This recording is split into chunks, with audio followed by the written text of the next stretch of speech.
Ассаламуалейкум всем, қалайсыздар? Бүгінгі видеода біз менің жанымдағы монтажерім, менің братишкам Жүнісбекті трейдингқа обучать етеміз. То есть офлайн формат почти что 3 ай менің жанымда тұрды бұл. Менімен бірге ұйықтады, менімен бірге тамақ ішті. В общем, 3 ай менімен тұрып, енді трейдингті қолға алып жатыр. То есть үйренейін деп, үйреніп көрейін деп, целом графиктер қалай қозғалады, соның бәрін үйренгісі келеді. И бұл видео YouTube'қа арналып жасалынып жатыр, чтобы, во-первых, Жүнісбекке трейдинг үйрету мақсатында жасалған видео. Екіншіден, офлайн формат обучения. Одан кейін барып, индивидуальный формат обучения, то есть онлайн индивидуальный формат, наставничество форматындағы информацияның качествосына сіздер көз жеткізу үшін бұл бір тал видео YouTube'қа салынады. Әрине, там наставничествода обучениеде бір тал видеомен шектеліп қалмаймын, но все же качествоға көз жеткізесіздер да. Вот так. То есть қазіргі уақытта бізде компьютерде, ноутбукта запись экраны қосылып тұр. Экран полностью көрінеді, плюс мына жақта біз өзіміз комментировать етіп отырмыз. Яғни бізді де көресіздер и, конечно же, графикте көресіздер. Вот так. То есть бұл жерде ешқандай андай склейка, монтаж ештеңе болмайды. Чисто живой формат, чисто живое обучение. Вот, надеюсь, түсінікті. Ал енді біз бастаймыз. И в целом обучениенің басында, информацияның басында мен айта кетейін да. То есть, мысалы, Жүнісбек трейдингтен дым хабар жоқ. Абсолютно ештеңе білмейді, енді келіп отыр. И в целом, бір финансовый білім болмағаннан кейін экономика қалай жұмыс істейді, и в целом мемлекеттер бір-бірімен қалай байланысады, ештеңе білмейді. Просто, например, оның ойында доллардың бағасы өсіп түсуі, мысалы, да, либо алтынның бағасы өсіп түсуі полностью рандомно болады, ауадан келеді деген сияқты. То есть, аяқ асты бір жаңалық шықты, өсіп кетті, аяқ асты бір жаңалық шықты, түсіп кетті деген сияқты. То есть, ештеңе білмейді. И бүгін трейдингтің алғашқы сабағы ликвидность. То есть ликвидность не, в целом, почему рыноктар қозғалады, қалай қозғалады, сол жайында сөйлесетін боламыз да. Бақтарыңызға сәлем, менің есімім Жүнісбек болады. Мен Қуаныштың видеосын монтаж жасайтын жігітпін. Мен трейдингтен ешқандай хабарым жоқ, ештеңе білмеймін. Қуаныш маған бәрін үйретіп береді деп сеніп отырмын қазір. Қуанышқа бүкіл ответственность бере саласың ба? Ал бастайық. Вот, қара. В общем, қазір бізде график ашылып тұр. Бұл DXY-дің графигі бізде. DXY доллардың индексі. Қара, ең басында мен саған былай түсіндірейін да. Бүткіл экономикада, бүткіл әлемде, по факту барлық мемлекетте қозғап тұрған бүткіл әлемнің қаны десем болады, ол ақша. То есть барлық мемлекеттің экономикасы ақшаға байланысты. Только ақша әсер етеді бүткіл қозғалысқа. То есть ең біріншісен бұл графикке келгенде бағаның өскеніне, либо түскеніне, либо там манипуляция жасағанына мән беріп керек емес та, бір орында тұрғанына да, мысалы, вообще мән беріп керек емес. Біріншіден түсіну керексің ақша. То есть қандай рынок, любой рынок, хоть алтын, хоть крипто, хоть басқасы, хоть акция, хоть облигация, любой рынок қозғалу үшін ол салаға ақша салыну керек та. Мысалы, қара, мен саған DXY-дің графигін көрсетіп тұрмын да. Мынау доллардың индексі. Байқасаң, қозғалыс анық таза да. Қозғалыс таза. Мысалы, мен саған қазір теңгенің графигін ашып көрсетемін да. Вот, теңгенің графигін. Қара, көрдің бе? Үзіліп кеткен. То есть, яғни доллардың экономикасына қарағанда, Американың экономикасына қарағанда, Қазақстанның экономикасында ақша аз деген сөз. Из-за этого график некачественный. То есть, трейдингқа сен бірінші келгенде, сен түсіну керексің, что вот ақша рынокты қозғалтады. Вот. Яғни, хорошо, ол түсінікті. То есть, ақша рынокты қозғалтады, так и так понятно, да? То есть неғұрлым ақша экономикаға салынған, соғұрлым ол рынок белсенді болады, тірі болады и в целом қозғалады да. То есть бағаның өскені, бағаның түскені тікелей ақшаға байланысты. То есть ақшаның массасына да, то есть объем деп айтады. И ликвидность деген понятие бар да бұл жерде. Алдымен ликвидностьқа келмей тұрып, в целом ақшаның не екенін саған түсіндіріп өтейін. Қара. Мынау бізде доллардың индексі. И в целом кез келген актив, хоть евро, хоть алтын, хоть басқасы, любой актив ол ликвидностьке бағынады. И в целом ликвидность деген не? Товар мысалында ликвидность деген ол бізде өтімділік. То есть товардың өтімділігі ликвидность деп айтады. Мысалы, қара, мен саған печенье мысалында келтіремін. То есть, например, мынау сенің печенье да, то есть сен печенье заводың бар, сен печенье жасадың да. Печеньенің белгілі бір себестоимость бар, белгілі бір өзіндік құны бар бұның. Белгілі бір құны бар. Сен, например, печенье жасағаннан кейін ол жаққа қанша ақша салынғанын білесің, и сен соған сәйкес соған баға қоя аласың да. Мысалы, 500 теңге деген сияқты, сен оның бағасын қоя аласың. То есть, бұл печенье сенің товарың. Сенің товарың. Сен оны айырбастай аласың, хоть алтынға, хоть басқа дүниеге сен өзің айырбастай аласың, и тура сол сияқты сен өзің баға қоя аласың да. Хоть 1000 теңге, хоть 500 теңге, хоть 10 000 теңге сен өзің білесің. Егер, например, әлемде жалғыз сенің ғана печеньең күшті болса, хоть 1 000 000 теңге деп қойсаң да, сенен алатын адамдар табылады. Вот. Логика в чем? То есть сенің товарың печенье болса, тура сол сияқты экономикада бізде не бар? Например, да, байқасаң, каждый мемлекеттің өзінің валютасы бар. Например, Американікі доллар, Европанікі евро, например, Швециянікі, например, Швейцариянікі, например, швейцарский франк деген сияқты, и Қазақстаннікі теңге деген сияқты. То есть каждый мемлекеттің өзіндік валютасы бар. И элементарный там логика, егер, например, ертең бүткіл әлем доллардан бас тартатын болса, доллар ешкімге керек емес болып қалады, просто қағаз болып қалады да ол. То есть ақша ол мемлекеттің товары, ал мемлекеттің товары болғанын оған адамдар сенгеннен кейін ол өмір сүріп жатыр. То есть ол қирап қалған жоқ болып кеткен жоқ. Мысалы ертең құдай сақтасын елдің бәрі, например, теңгеден бас тартатын болса, ол просто қағаз болып қалады да, ештеңе жарамсыз болып қалады. Вот. То есть неғұрлым халық, адамдар, неғұрлым көп адамдар ол ақшаға сенеді, соғұрлым ол ақша мықты болады да. Мысалы доллар, почему, например, 1 доллар 500 теңге болады да, мысалы.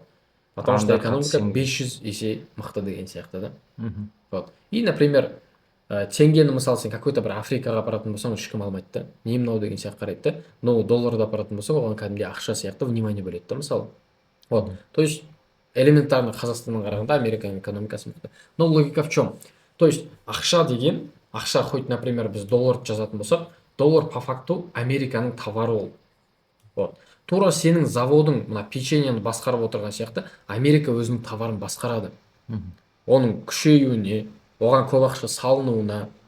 То есть, например, мұнай, газ, анау там алтын, любой, например, мемлекеттен бір белгілі бір қазба байлық шығатын болса, мемлекеттің жағдайы мықты болатын болса, мемлекеттің өндірісі мықты болатын болса, ол мемлекет мықты болады, значит, ол мемлекеттің валютасы да мықты болады.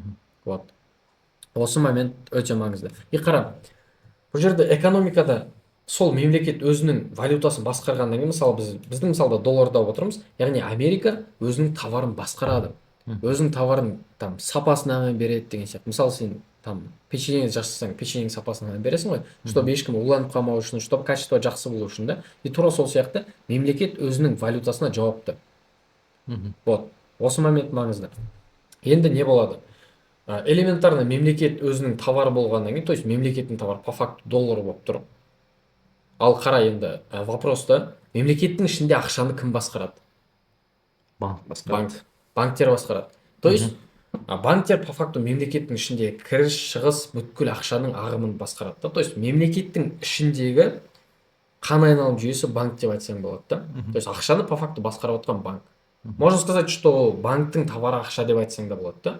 Но, например, доллар деген кезде бірінші ойыңа сен Американ какой-то банк емес, Американың өз есіңе түседі да. Вот. То есть осы валютаны, осы товарды басқарып отырған банк. И, например, бұрынғы заманда, бұрынғы Қазақстанда өзің есіңде ғой, кез келген документ қағаз жүзінде болған. Ол кезде интернет бізде жоқ болды. Любой, интернет даже бар болса, интернет слабый болды. Из-за этого любой, например, валюта, барлығы айналыс, там, обмен, барлығы бізде физически болды. То есть, например, банкке барасың, кредит алу үшін мынандай документ толтырасың, үйтесің, өзің доходың жері қағаз апарасың да, мысалы, одан кейін саған банк кредит бере ме, бермей ме өзі шешеді да банк. Қазір мысалы Каспиге бүйтіп қарай саласың да.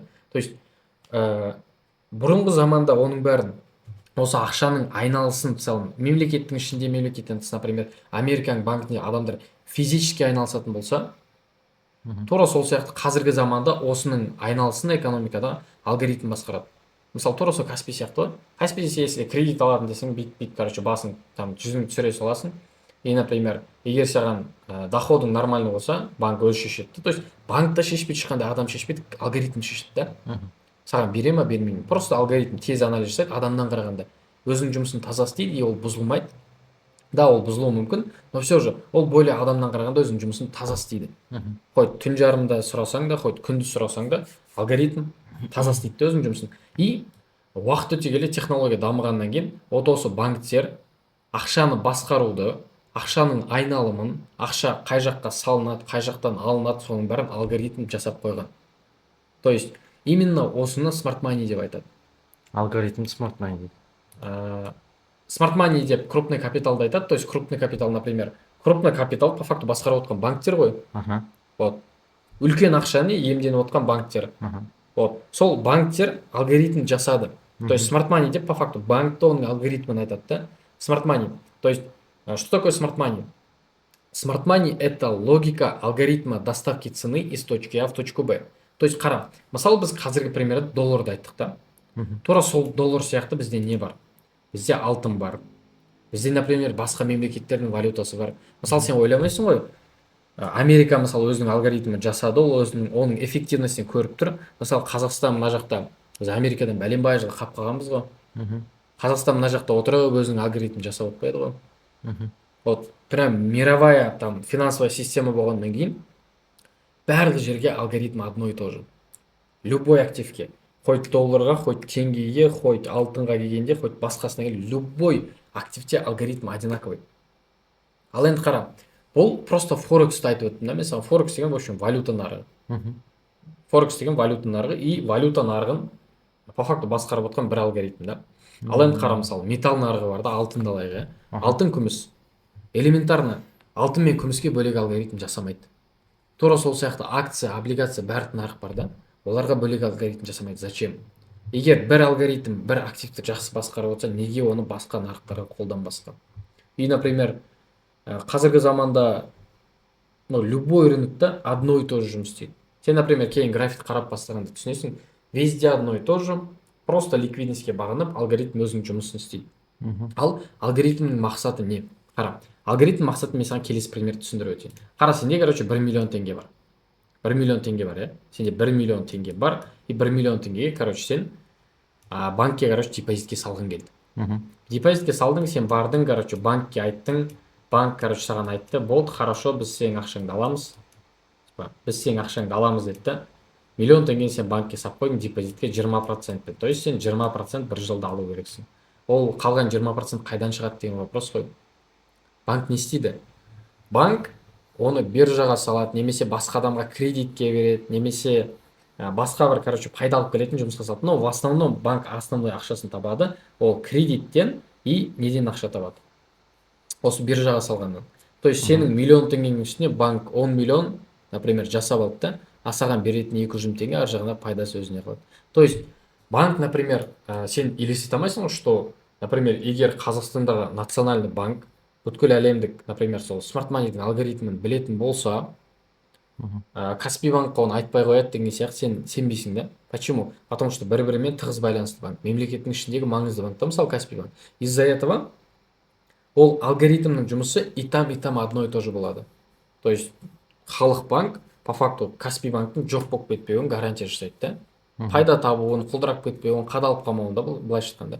И биржаға салған кезде по факту Каспий банк алгоритмнің қалай жұмыс істейтінін біледі. И сол биржада енді олар банк болып отқаннан кейін бізден қарағанда оларда информация көп қой. Ақшаның қалай қозғалатыны, қай жаққа салынатыны бізден қарағанда олар намного естиді. Мысалы, қазір соғыс болып жатқан біз енді естіп отырсақ, олар намного 1-2 ай, даже жарты жыл бұрын алдын ала біледі да. То есть оларда бізден қарағанда информация көп. Значит, олар бізден қарағанда тиімді ақша таба алады. Чтобы рискті максимально аз қылатындай, чтобы максимально пайда табатындай, оларда алгоритм бар. То есть банк не істейді, по факту сен миллион теңге, мысалы, биржаға салады да, миллион теңге ішіне бәленбай миллион пайда көрді, саған 20% 200 теңгесін беріп қойды, болды. Сен мәсің, ол да мәс. Вот. То есть неғұрлым көп адам ақша салады, соғұрлым банк көп ақша таба алады да. Вот из-за этого, например, банк 20% беріп отыр да қазіргі уақытта. Например, накопительный депозитте. Вот. То есть сен ол ақшаңды алдын ала шығарып ала алмайсың, и банкке типа стрессовый ситуация жасай алмайсың, и банк не істейді, сенің ақшаңнан пайда көреді. То есть ақшаң үстіне ақша шығайды да. Вот. Осындай момент бар. То есть алгоритм везде одно и то же. Сен, например, форекске бір алгоритм деп, потом, например, акция нарығына бөлек алгоритм қарастырмайсың. Барлық нарықта одно и то же, одно и то же, одно и то же. Осы маңызды. Ал енді алгоритм хорошо, смарт мани түсінікті. Но қазіргі уақытта біз оны графикте қалай анықтаймыз деген вопрос туындайды ғой. То есть, например, егер целый банк, который осы финансовый системаны жасап отқан, бағаны өсіріп, немесе бағаны түсіріп отырған рынок болса, бағаны өсіріп немесе бағасын түсіріп отырған рынок болса, сен максимально пайданы қай кезде таба аласың? Сол банктың іс-әрекетін қайталаған кезде да. То есть по факту сен бағаға әсер ете алмайсың, сен сияқты басқа адамдар әсер ете алмайды. Ал алгоритмнің мақсаты не? Алгоритмнің мақсаты сол банктерге ақша тауып беру. Банально. То есть олар да тура сен сияқты ақша тапқысы келеді да. Вот и все. То есть сонда алгоритм банктерге жұмыс істей ма? иә, банктер енді өздері жасаған ғой. Мм. Сол үшін smart money деп айтады. То есть логика алгоритма доставки цены из точки А в точку Б. То есть цена деген не, кез келген активтің өзінің құны болады да, мысалы. Вот. То есть логика алгоритма доставки цены. Олар не істейді? Бағаны өсіреді, бағаны түсіреді. Вот. То есть, например, да, тура сол банктер сияқты басқа да үлкен ақшаны иемденіп отырған адамдар бар ғой. Инвестиционный фондтар, хедж фондтар, неше түрлі бәленбай миллиардтаған доллары бар компаниялар, инвесторлар, неше түрлі там Қазақстанда болып еді ғой БЖЗқ деген сияқты, бірыңғай зейнетақы жинақтау қоры деген сияқты да. То есть банктен тыста ол, вот, неше түрлі сондай үлкен ұйымдар бар, которые тура осы биржада ақша табатын. И по факту үлкен капитал солардың ақшасын қуалап жүреді ғой. То есть бәрінің мақсаты одно и то же ақша табу. Просто осыны түсінсең болды да. Бәрінің мақсаты ақша табу, бірақ мына графикті алгоритм жүргізіп отқан сол кім? Банктар, иә? Иә. Олар графикті жүргізіп отса, ақшаны олар қайтып отыр сонда? Ща потом түсінесің. Ща түсіндірем, ликвидность түсіндірем. То есть, мысалы қара, енді саған, например, так и так понятно болу керек, мына қозғалыстың бәрін жасаған алгоритм. Ол не болған жоқ, случайно болған жоқ, өз-өзіне түсіп кеткен жоқ, өз-өзіне өсіп кеткен жоқ. То есть белгілі бір логикамен постоянно одно и то же қайталанады. То есть сен smart money'ді более углубленно оқыған кезде, вот сол кезде түсінесің, одно и то же всегда қайталанады. Ал енді қара, хорошо, понятно, алгоритм рынокты басқарады. Енді біз ол алгоритмнің ізін по факту қалай алгоритм қозғалатынды қалай табамыз. Вот. Оны бізге табуға көмектесетін ликвидность. Ликвидность деген логика бар. Ликвидность деген ұғым, ликвидность деген понятие бар. То есть ликвидность. Вот. Ликвидность. Ликвидность деген не? Ликвидность деген товардың, например, жаңа мен саған долларда товар деп айттым ғой. Например, тура сол сенің печеньең сияқты да, товарда ликвидность деген товардың өтімділігі. То есть неғұрлым товар жылдам өтеді да. Мысалы, далада тоқтамай жауын жауып жатыр, сен, короче, зонтик сатып отырсың да. Сен ғана зонтик сатасың бүткіл әлемде, представь. Сен товарың тез өтіп кетеді да. Вот. То есть сенің товарың өтімді. Например, сен Сахараға барып зонтик сатпайсың ғой, ондай жерде сенің товарың өтімсіз болып қалады да. То есть ликвидность төмен да, и товардың өтімділігі. Тура сол сияқты ликвидность логикасы кез келген валютаға келеді. Мысалы, доллар мен евроны алайық, либо доллар мен алтынды алайық. Например, Қазақстан доллары мен алтынды бәрі біледі. Кез келген мемлекетте долларда алтында өтімді. Хоть жаңа Африканың мысалымен келтірдім ғой, сен Африкаға барып долларды беретін болсаң, олар алады, олар ақша екенін біледі да. А сен, например, теңгені апаратын болсаң, олар просто қағаз дейді, не істеймін мынаны деген сияқты айтады. То есть, например, теңге мысалы только Қазақстанда өтімді да. И осыны өтімділікті ликвидность деп айтады. Доллар мен алтын ликвидності жоғары деп айтады. Ликвидності жоғары, иә. Қара, олар өтімді товар. Ал енді қара, трейдингте ликвидность деп басқа адамдардың ақшасын айтады. Вот. Например, сен жаңа сұрадың ғой, алгоритм хорошо банктер басқарды, олар қалай ақша табады деген сияқты. Вот басқа адамдардың ақшаларын іздеу арқылы. То есть, например, қара, трейдингқа сен келгенде, сен сделка ашасың да, мысалы. Сен сделка ашасың. Либо баға жоғары кетеді деп, либо баға төмен кетеді деп, иә? Сен сделка ашасың. И осы кезде бізде екі понятие бар. Мына ортасындағы линия ол сенің позицияға кірген жерің. Вот. Ол сенің позицияға кірген жерің. Мысалы, мынандай графикте сызып көрсетейінші. Короче, сенде баға бүйтіп өсіп келе жатыр. Алтынның бағасы деп елестет, иә? Алтынның бағасы деп өсіп елестет мынаны. Сен мысалы осы жерден баға жоғары кетеді деген сияқты позиция аштың да. Мысалы, сен мына жаққа дейін take profit қойдың, мына жаққа өзің стоп лоссың қойдың. Қазір түсіндірем екеуін екен. Вот қара. Сен осылайынан сделка аштың. Сенің ойыңша, например, алтын осы жерден былайынан жоғары кету керек та. И сен сол кезде пайда табасың. Алтынның бағасы өссе, сен баға жоғары кетеді деп long позиция аштың. Жоғары қарай сделка ашу long деп айтады. Long позиция аштың да. И мына линия, ортадағы линия, ол сенің точка входа. То есть сенің сделкаға ашқан жерің да. Мысалы, оны, короче, 1000 деп алайық, иә? $1000 деп алайық. Алтын, короче, $1000 кезде сен баға жоғары кетеді деп, мына жақта, короче, 1500 деп қояйық, иә? 1500. Мына жаққа келгенде, короче, 800 деп қояйық та, стоп лосс. Қара, сен алтынның бағасы $1000 кезде баға жоғары кетеді деп сделка аштың. И сен стоп лосс қоясың. И take profit қоясың. Take profit деген не? Мысалы, мына жерде сен, мысалы, $1000 сделка ашатын болсаң, вот 2,41 деп тұр ғой, $1000 рискпен сделка ашатын болсаң, мынаны риск реверт деп айтады. Сейчас мен мынаны жөндеп қояйын. Вот. Стоп. Шатастым. Вот. Қара, соотношение риска к прибыли деп тұр. Көрдің ғой? То есть, например, сен $1000 рисковать еттің болсаң, мына жерде RR деп айтады, бұны риск реверт деп. 2,41 деп тұрса, мына жаққа баға барғанда, егер сен айтқан сияқты $1500 дейін баға өсетін болса, сен $2410 табасың да. По факту ана ставкадағы 2 коэффициент деген сияқты ғой. 2 коэффициент, 3 коэффициент деп айтады. И трейдингта соны RR деп айтады да. Бірақ сен, например, ставкада коэффициент басқара алмайсың ғой. Трейдингта сен полностью өзіңнің RR-ін басқара аласың. Ол хоть, например, 2,41 болуы мүмкін, ол хоть 3 болуы мүмкін, ол хоть 10 болуы мүмкін да. Главное сен мастерство. Сен қалай качественно графикті оқи аласың, сен қалай качественно сделка аша аласың болады. Осы моментта. В будущем бұны түсініп кетесің. И мына жақта, например, take profit, егер баға, например, 1500-ге баратын болса, сен өзіңнің пайдаңды таптың деген сөз. Значит, сен плюстасың. И, например, баға сенің айтқан жеріңе бармай, былайынан төмен түсіп кетсе, мысалы да, то есть сен $1000 кезде позицияны аштың, жоғары кетеді деп, баға $800-ға түсіп кетті, сен стоп-лосспен кеттің. Вот стоп деп тұр ғой, стоп-лосс. То есть сен мына жерге $1000 рисковать еттің. Вот. Значит, сен $1000-дан айырыласың да. То есть стоп-лосста по факту, представь, сен капиталың $10,000, сен $1000 рисковать еттің, капиталыңның 10-нан 1 бөлігі. Сен 10,000-нің бәрінен айырылғың келмейді, сен не істейсің, $1000-ға стоп-лосс қоясың. Сол кезде сен не істейсің, $1000-дан айырыласың, ар жағында $9,000 сен қалтаңды жабылады да. Сен каждый раз бүйтіп графикке қарап отыра алмайсың ғой. Сен өзің стоп-лоссын қойдың, take profit'ін қойдың. Егер баға мына жаққа баратын болса, сен өзің пайдаңды алдың, сделкаң автоматом жабылады.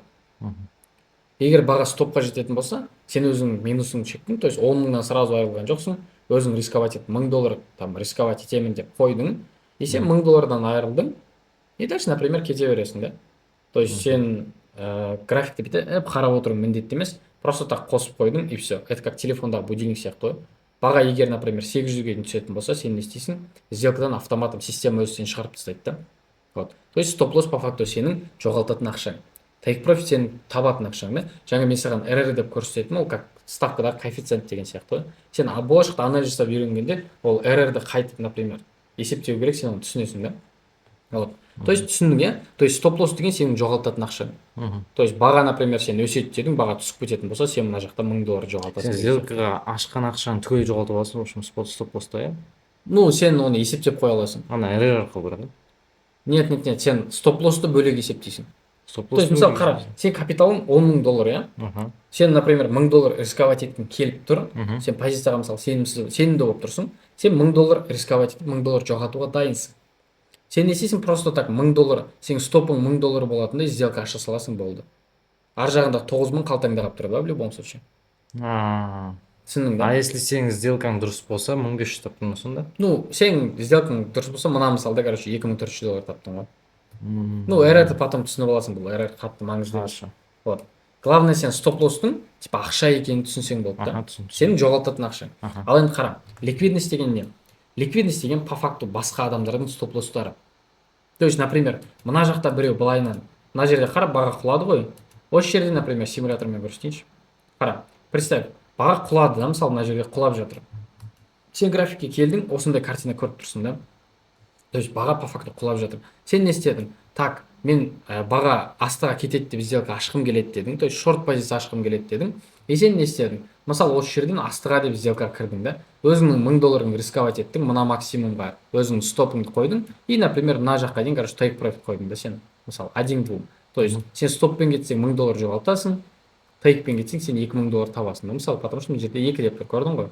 Вот. $2000 табасың. И сен не істедің? Сен сделка аштың. Сен сделка аштың, и сенің ойынша баға, например, осы жерден былайынан полностью шартовый болып мына жаққа кету керек та. Значит, сен позиция аштың. Енді, например, дальше мысалы баға өзінің қозғалысын көрсетті, басында сен кішкене плюстасың, сен мен плюстан, мен анализім дұрыс болды деген сияқты отырсың да. Бірақ мына жаққа келді де, короче, сенің анализің қате болды да. И сен, например, стоппен кеттің да, короче. Түсіндің да? То есть сен мына жерде $1000 жоғалттың. Түсіндің ғой? Вот. Сен $1000 жоғалтқан кезде не болды? По факту сен басқа, то есть жаңағы басында айтқан сияқты алгоритм үшін сен ликвидность болдың да.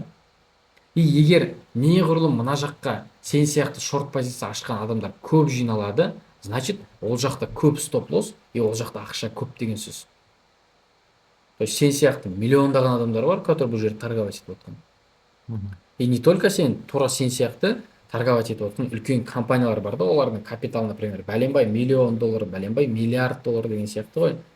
Вот. По факту алгоритм, вот өзің сұраған сияқты, алгоритм солардың ақшасын қуалайды. Қай жақта ликвидность көп, сол жаққа алгоритм ұмтылады. Түсіндің ғой? Получается, сен басқалар сияқты жұмыс істемеу керексің, иә? Алгоритммен бірге жүру керексің ғой. Алгоритм сол елдің ақшасын қуалап жүреді, иә? То есть ликвидность қуалайды алгоритм. Түсіндің ғой? Вот. То есть сен ликвидность не екенін түсіндің.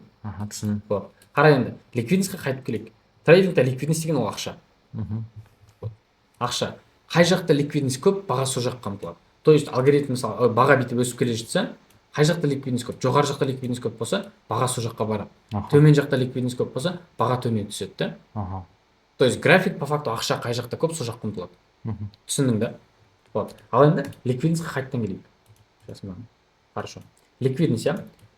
Ликвидность. Ликвидностьтің трейдингте екі түрі бар. Вот. Ликвидностьтің трейдингте екі түрі бар. Ол бізде buy side и sell side. Вот. Buy side и sell side. По факту buy side ликвидность деген бізде графикта жоғары жақтағы ликвидность. То есть графиктің жоғары жағындағы ликвидностьтің бәрін сен buy side ликвидность деп айтасың. То есть шорт позиция ашқан адамдардың ақшасы. Мысалы сен мына жерден шорт позицияға кірдің и, например, сен стоп лоссың мына жерде. Сен take profit, например, мына жақта тұрды да. Мына мысалда сен мысалы плюспен жабылдың да. Вот. Хорошо. То есть по факту сен шорт позиция ашқан кезде сен өзің стоп лоссың жоғары жаққа қоясың. Сен лонг позиция ашқан кезде, то есть жоғары қарай сделка ашқан кезде сен өзің стоп лоссың төмен жаққа қоясың. Түсіндің, иә? То есть buy side дегеніміз бізде buy side ликвидность дегеніміз ол бізде жоғары жақтағы адамдардың ақшасы. То есть жоғары жақтағы ликвидность. Вот. Мынау бізде buy side ликвидность. Вот. Оны BSL деген сияқты белгілейді. Там қысқартылған ғой. BSL. Вот. Buy side ликвидность. Вот. И sell side. Sell side деген бізде қарама қарсы төмен жақтағы. То есть жоғары қарай позиция ашқан адамдардың стоп лосстары. То есть sell side ликвидность. Түсіндің да? Вот. То есть buy side ликвидность, sell side ликвидность. И бұл жаққа почему, например, ақша жиналатын түсіндің ғой, сен басқа адамдар өздерінің стоптарын қояды. Вот так. То есть бұл понятно. Енді buy side, sell side ликвидность түсінікті, жоғары жақтағы buy side, төмен жақта sell side. И ликвидность өз ішінде екіге бөлінеді. Ол бізде external и internal. Сейчас. External и internal. External деген ол бізде сыртқы ликвидность. Сыртқы ликвидность.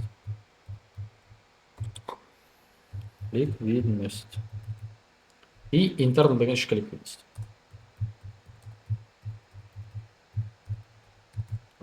Ішкі ликвидность. Қазіргі сабақта біз сыртқы ликвидность ұмтыламыз. Оқимыз. То есть сыртқы ликвидность взяли полностью айтатын боламыз. Ішкі ликвидность потом. Ішкі ликвидность уже, например, более сен білімің углубленно болған сен ішкі ликвидность жайлы оқисың да. Вот. Сыртқы ликвидность деген бірінші біздің сабақта. То есть сыртқы ликвидность деген сен үшін әрқашан графикте цель болады. То есть сенің маңызды целің бағаның қай жаққа баратынын сен сыртқы ликвидностьке қарау арқылы білесің. Баға өсе ма, баға түсе ма, сен сыртқы ликвидностьке қарап білесің. Вот осыны запомни. То есть, например, сыртқы ликвидностьті біз үлкен таймфреймде белгілейміз. Таймфрейм деген, короче, мынандай да, мысалы. Қазіргі уақытта 4 сағаттық таймфрейм тұрса, мына бір тал свечаның қалыптасуына 4 сағат уақыт кетті деген сөз. 4 сағат уақыт кетті деген сөз да. Вот мысалы қара. Уақыты да мына 15:00 свечасы болса, мына жерде уақыт тұр, көрдің ғой? Вот 15:00 болса, мына жерде уже 19:00 да. То есть 4 сағат өткеннен кейін да. То есть бір тал свечаның қалыптасуына 4 сағат уақыт кетеді деген сөз. И, например, таймфрейм. Мысалы мына жақта күндік таймфрейм болса, болатын болса, бір тал свечаның қалыптасуына 1 күн кетеді деген сөз. То есть мына жақта байқасаң вторник, одан кейін барып среда деген сияқты да, вот. Четверг, пятница да, мысалы аптаның 5 күн. Вот. Апталық деген тура сол сияқты бір апта қалыптасады, айлық деген бір ай қалыптасады, 3 айлық деген 3 ай қалыптасады деген сөз да, бір свеча. Түсіндің да? И, например, минутка десең, 1 минут десең, бір свеча 1 минутта қалыптасады деген сөз. И всегда запомни, неғұрлым таймфрейм үлкен, неғұрлым таймфрейм үлкен, соғұрлым ол жақта ликвидность көп.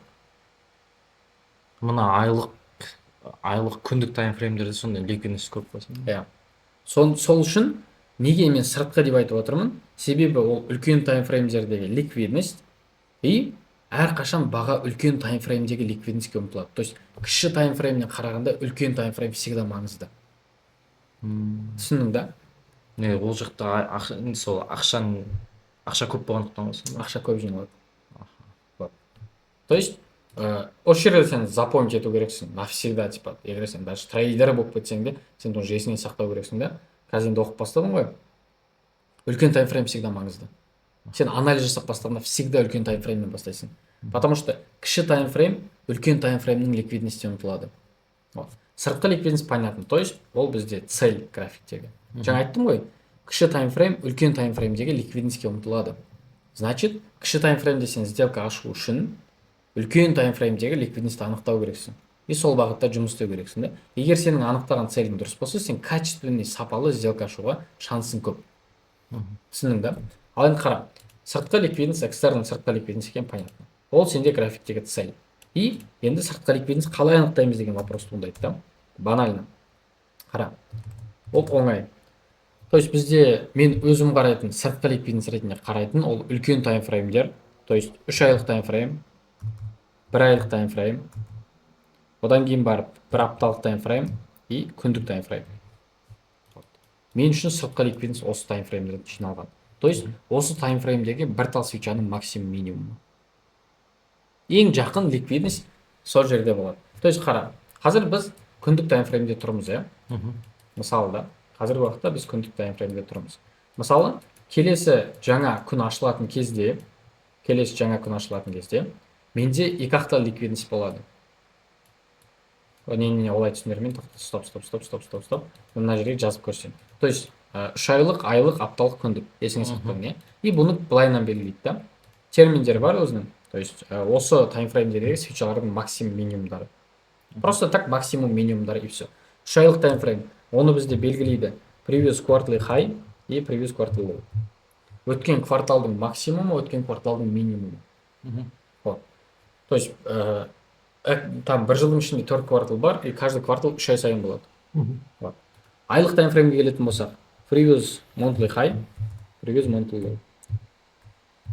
Вот. Өткен айдың максимумы, өткен айдың минимумы. То есть қазір бізде наурыз болып тұр ғой. Апрель басталғанда, то есть сәуір басталғанда, короче, осы наурыздың свечасының максимум минимумы сен үшін сыртқы ликвидность болады да. И алгоритм екі ақ дүниені істейді. Екі ақ дүние. Либо минимумға барады, либо максимумға барады. Сен соны анықтау керексің, алгоритммен бірге қозғалу керексің да. Түсіндің да? То есть previous monthly high, previous monthly low. Мынау бізде, конечно же, previous weekly high и previous weekly low.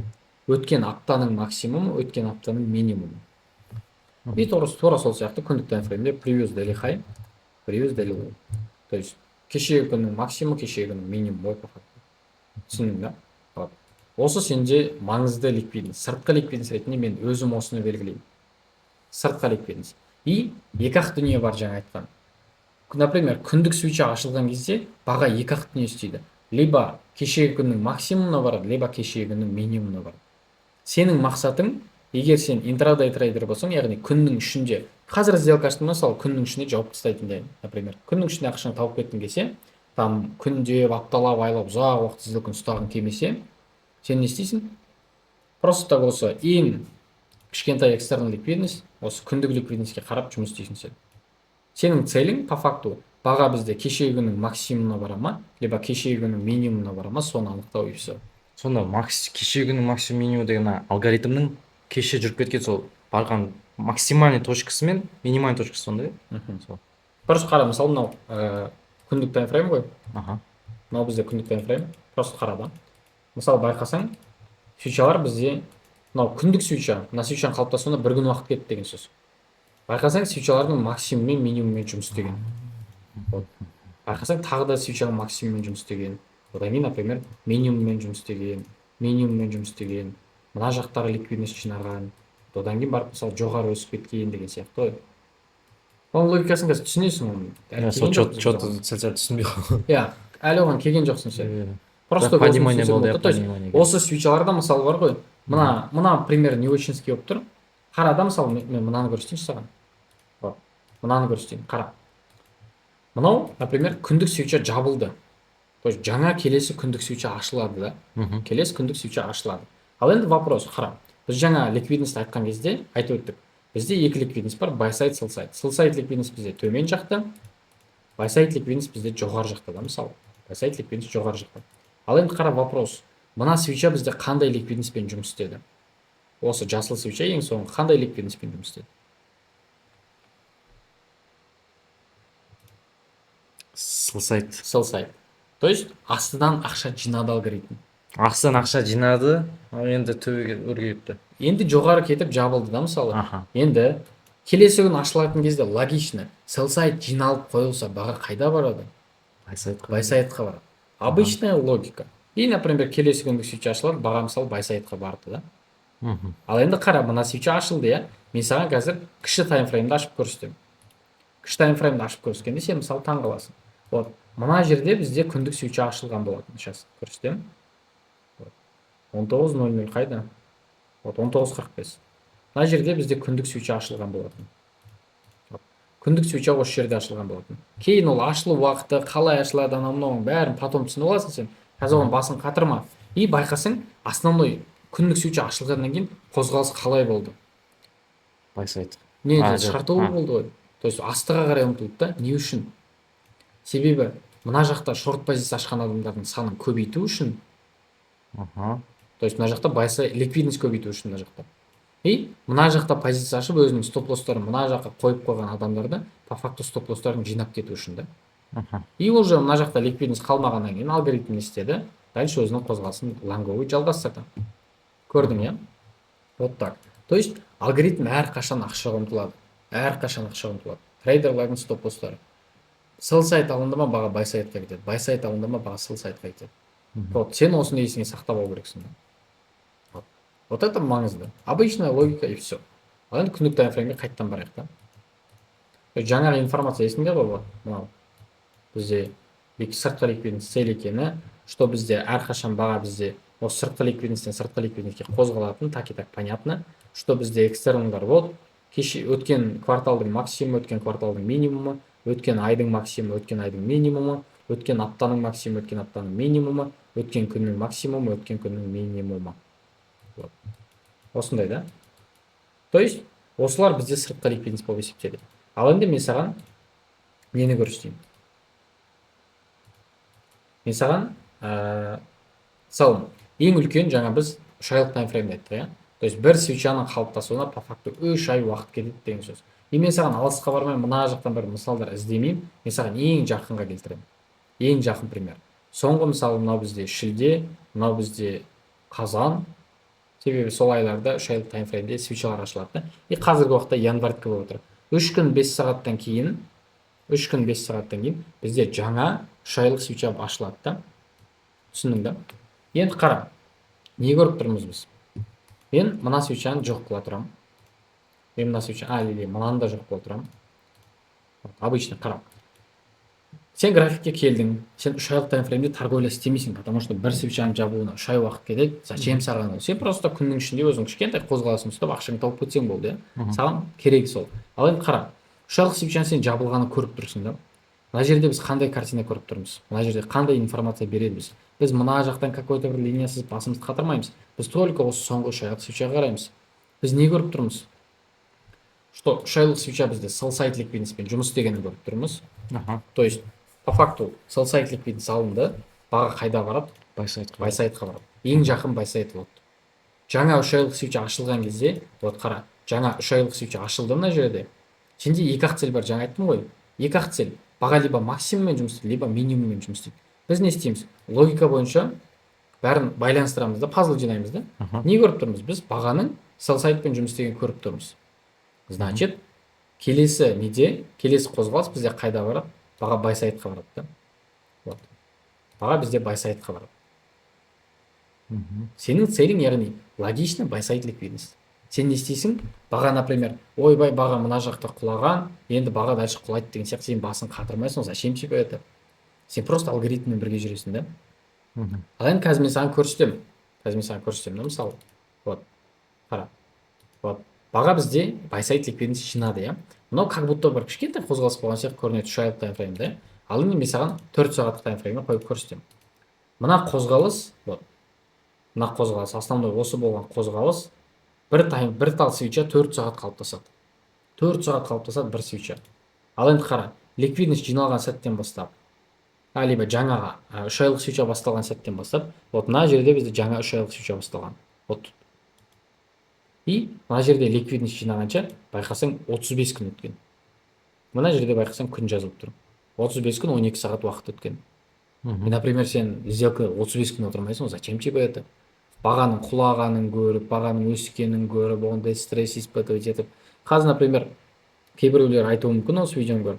Егер сен өсетінін білсең, типа төмен жақта сделка ашып қойып, жоғары жаққа отыра бермейсің, неден қорқасың деген сияқты ше.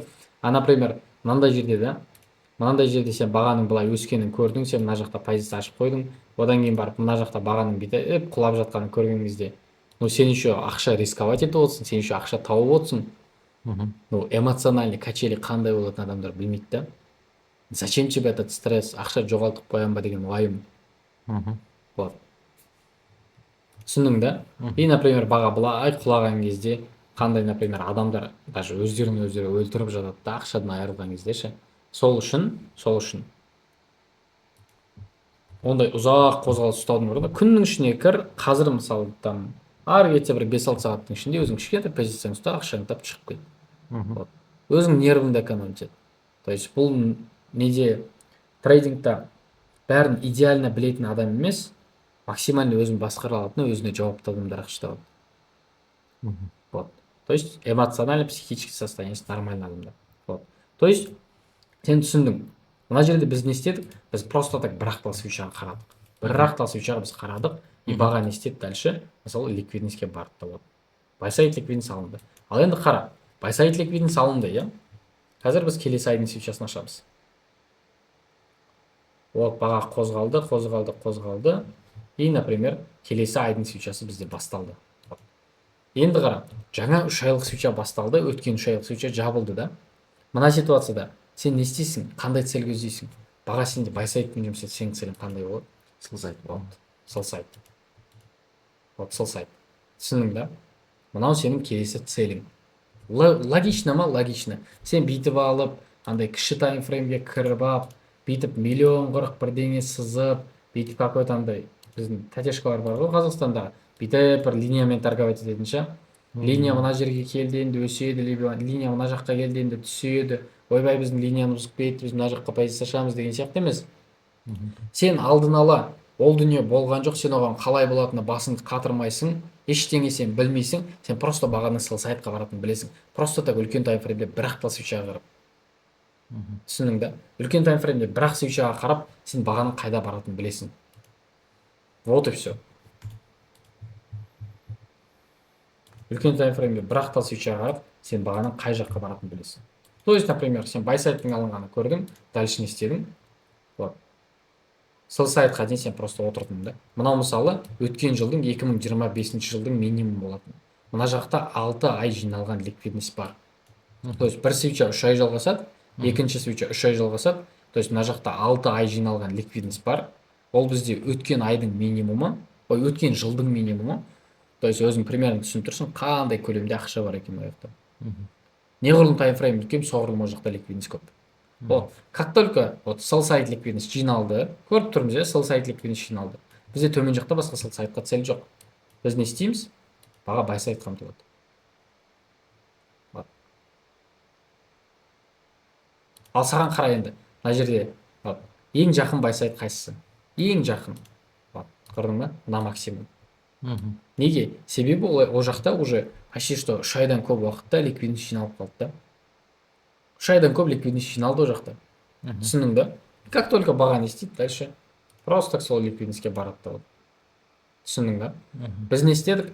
Біз какой-то бір кіші таймфреймге кіріп алып, 1,40 линия сызып, басымызды қатырған жоқпыз. Біз просто ликвидностьтің логикасына мән бердік. Ал енді қара, мынау бізде 4 сағаттық таймфрейм. Как только buy side ликвидность жиналды, мынау жаңағы біздің buy side, алғашқы buy side. Как только buy side ликвидность жиналды, баға не істеді? Sell side'қа кетті. Как только sell side ликвидность жиналды, баға қайда кетті? Баға buy side'қа кетті. И мына жақта жаңағы пример бар. Баға как только бізде sell side'пен жұмыс істеді, баға buy side'қа кетті мына жаққа деген сияқты. Вот и все. То есть әрқашан баға ликвидностьтен ликвидностьқа қозғалады. Қара, енді сен полный ноль болып келдің. Мен саған просто так үш айлық таймфреймді аштым. Менің саған сызғаным 4 ақталма, 5 ақталма линия. Мен саған бір экономиканы түсіндіріп, ой, анау үйтеді, долларда мынаны учитывать ету керек, фундаментальный анализ, анау деп мен сен басын қатырған жоқпын. Ол керегі жоқ, это мусор. Сен просто так ликвидностьтің логикасын түсіндің. И сен, например, мына қозғалыстың ауадан пайда болды деп ойламайсың. Өз-өзінен өсіп кетті, өз-өзінен түсіп кетті деген сияқты ойламайсың. Ал енді қара, мына жақта да, мына кезден бастап біз есептесек, мына кезден бастап есептесек, біз шілдеден мына жаққа дейін да, почти что 255 күн өткен. 255 күннің ішінде бәленбай жаңалық шықты. Бәленбай әлемде неше түрлі дүние болды, бәленбай соғыс болды. Кейбір мемлекетте ауру тарап жатыр, кейбір мемлекетте бомба жарылып жатыр. То есть неше түрлі жаңалық болды. Ол жаңалық мына бағаға әсер етті, бірақ байқасаң, бәрі алгоритм логикасы бойынша қозғалды, ликвидностьтің логикасы бойынша. Түсіндің да? Вот и все. То есть сен осы жерде түсіну керексің, что болашақта ешқандай жаңалық бағаға әсер етпейді. Ол уже бағаның ішінде бар. Бұл алгоритм алдын ала не болатынын біледі, қандай соғыс болатынын біледі, қай жақта болатынын біледі, ол экономикаға қалай әсер ететінін біледі. То есть мынандай алгоритмді жасап, мынша көп таймфреймді байланыстырып, оның бәрін жасқап отқан по факту адамдар дейін ба, либо мемлекет дейін ба, ол бізден қарағанда намного информация көп. Например, соғыс болатын олар алдын ала біледі. Қазір мысалы кейбір жаңалықтардан естисің ғой, как будто бы Америка Иранға соғыс ашты, из-за этого, например, Америка дайындалмай соғыс ашқан екен, из-за этого Американың жағдайы қиын деген сияқты да. Американың Иранға соғыс ашатын Американың өзі де білді, Иран да білді да. Оны Европа да білді, оны Япония да білді, оны Қытай да білді. Мысалы, Япония, по факту сол Армузский проливтан мұнай алып отқан, то есть мұнайға мұқтаж мемлекет Япония. Одан кейін барып, тура сол Қытай, мысалы, мұнайға мұқтаж мемлекет. Значит, олар не істейді? Алдын ала өзінің жағдайын жасайды. Мемлекет енді просто так Құдайдың бұйырғаны болады деп отырмайды ғой. Әрине, Құдайдың бұйырғаны болады, бірақ мемлекет алдын ала дайындалады да. И олар қандай соғыс болады, қашан басталады, қалай болады, бәрін біледі. Бәрін біледі. Ол случайно болған дүние жоқ. Случайно аяқ асты бірдеңе болып кетті деп айтатын дүние жоқ. Бәрі есептелініп жасалады. Түсіндің да? Специально мен мына 255-ті көрсеттім да. Мына жерде бәленбай жаңалық, бәленбай бір көтеріліс, төңкеріс, соғыс, бомба жарылу бәрі болды. Бәленбай құлдырау болды, алтын арзандады, доллар қымбаттады, басқасы болды. Сол доллардың графигі. Иә, доллар индексі. Доллардың индексі. Дикси деп аталады. Қара енді, алгоритм логикасын түсіндің. Тура сол сияқты евродан. То есть евро мен дикси бір-біріне тығыз байланысты. Дикси бізде өсетін болса, евро бізде түседі. Екеуінің қозғалысы одинаковый. Просто бір-біріне қарама-қарсы да. То есть диксиге евро полностью бағынады. Тура сол сияқты диксиге фунт бағынады, алтын бағынады, басқасын бәрі бағынады. Короче, доллар главный валюта ғой бүкіл әлемде. И доллар бұл жерде главный. Түсіндің да? То есть алгоритм логикасы так и так понятно. То есть мен саған 3 айлық таймфреймде мысал көрсеттім, иә? Ал енді басқа активке барайық, евроға. Айлық таймфреймде мен саған мысал көрсеткім келеді. Айлық таймфреймде қара. Вот. Айлық таймфреймде мен қоямын, иә? Жақындатайын графикті. Соңғы жылда осы жақтан бастап қарайық. Осы жақтан бастап қарап. Мына свечаға мән бер. Не көріп тұрмыз? Вот, мына бізде шілденің маусымның свечасы. Баға бізде полностью өсті, buy side'мен жұмыс істеді. Сейчас. Мен сәл жоғындатайын, чтобы записьте көрінетіндей. Қара. Мына жақта байқасаң, шілде ашылды, не істеді? Buy side'мен жұмыс істеді. Шартовый болды, баға полностью шартовый болды. Одан кейін август ашылды, не істеді? Sell side'мен жұмыс істеді. Көріп отырсың ғой. Sell side'мен жұмыс істеді, полностью лонговый болды. Август байқасаң sell side'мен жұмыс істеді, одан августтың свечасы buy side'қа бара алды ма? Buy side'мен жұмыс істей алды ма? Buy side ликвидность жинады ма? Вот, мына свеча. Вот это. Алдама жоқ. Buy side жинаған жоқ.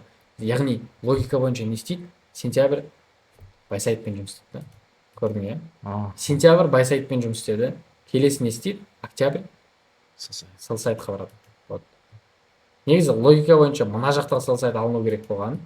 Бірақ бізде Dixie, SMC деген дүние бар. Dixie мен ненің арасында. Байқасаң, жаңа мен саған көрсеттім екеуі бір-біріне қарама қарсы деп ше. Вот. Мынау бізде ноябрь. Ноябрь байқасаң мына жақта мына максимумды августтың максимумын алып тұр да. Вот. Байсайтпен жұмыс істеп тұр иә. Ал мына жаққа біз евроға келетін болсақ, бізде бұл жақта ликвидность алынбады болды. Августтың минимумы, ноябрь бізде алған жоқ та. То есть бұл жерде SMT болды. SMT деген потом түсінесің. То есть екі активтің арасында айырмашылық та. Оны потом бөлек сабақта түсініп аласың. Қазір сен оған мән бермеу керексің да. Но мына жақтағы, короче, евродағы мына ликвидность алынды болып есептеледі да. Неге? Себебі доллар ликвидность жинап қойды ғой уже Dixie. Түсіндің да?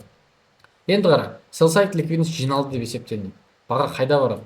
Байсайтқа барады. Селсайт жиналды, баға байсайтқа барады, байсайтқа барады. И осы жерде мен түсіндіргім келеді да, айлық таймфреймді. Қара, мына жерге мән береміз. Мынау бізде декабрь, мынау бізде январь. Вот. Декабрь не істеді байқасаң? Байсайтпен жұмыс істеді, көрдің ғой? То есть екі айлық свечаның максимуммен жұмыс істеді. Байсайт ликвидность жинады. Одан кейін ең жақын, былайынан симулятормен жауып тастайыншы мынаны. Вот. Осылайынан болды, байсайт алынды. Ең жақын селсайт ликвидность қайсысы? Вот. Яғни декабрьдің минимумы, өткен айдың минимумы. Бізде жаңадан январь ашылып жатыр ғой. Мынау декабрь ма? Жоқ, мынау декабрь. Аха, мынау декабрь. Мына жерде жазылып тұр. Мынау декабрь. Вот. Декабрь. Январь ашылған кезде ең жақын селсайт ликвидность осы болады бізге. Аха. Экстерн ғой, жаңа айттым ғой, сайт графиктегі. Ал енді қара, мен саған кіші таймфрейм өтемін. 4 сағаттық таймфрейм. Қара. Бізде баға не істеді? Баға мына жақта байсайтпен жұмыс істеді. Ең жақын өткен айдың минимум бізде осы. Мына жерде бізде жаңадан январь басталайын деп отыр, жаңа жыл басталайын деп отыр да. Ал енді қара, как будто бы қарасаң смарт мани білетіндердің көбінің қателігі осы да. Олар бүйтіп каждый минимумда ликвидность деп белгілеп қарап отырады да. Мына жерде ликвидность бар, мына жерде ликвидность бар, мына жақта ликвидность бар деген сияқты. Хотя олар мән беріп қарау керек дүние ол осы ғана да. Вот қара, мен мысалы мыналарды белгілеп қоямын. Мынаны ликвидность деп белгілеп қоямын, мынаны ликвидность деп белгілеп қоямын, мынаны ликвидность деп белгілеп қоямын. Вот. И бізде мынаны жуан қылып қоямын да. Именно мен белгілеген ликвидность. Қара, алгоритм не істейтініне мән бер. И көп адамдар осы ликвидностьтар жиналғаннан кейін баға бүйтіп өсе соса, ойбай болды біз өстік, типа разворот алдық деген сияқты ойлайды да. Вот. Хотя бізде мына жақта ключевая ликвидность жиналған жоқ қой, маңызды ликвидность. Өткен айдың минимумы. Қара, мына жақта почти что бір ай бойы ликвидность жиналды. Бұл жақта ақша көп. Түсіндің ғой? Мына минимум, каждыйында ақша көп. Мына минимум, мына минимум, мына минимум. Бірақ ең соңғы минимум мынауда неге? Себебі ол өткен айдың минимумы. Мына жаққа мән береміз. Почему баға мына минимумды алған жоқ, мына минимумды алған жоқ, мына жаққа барған жоқ деген сияқты сұрақ туындайды қазір сенде. Просто бағаның қозғалысына қара да.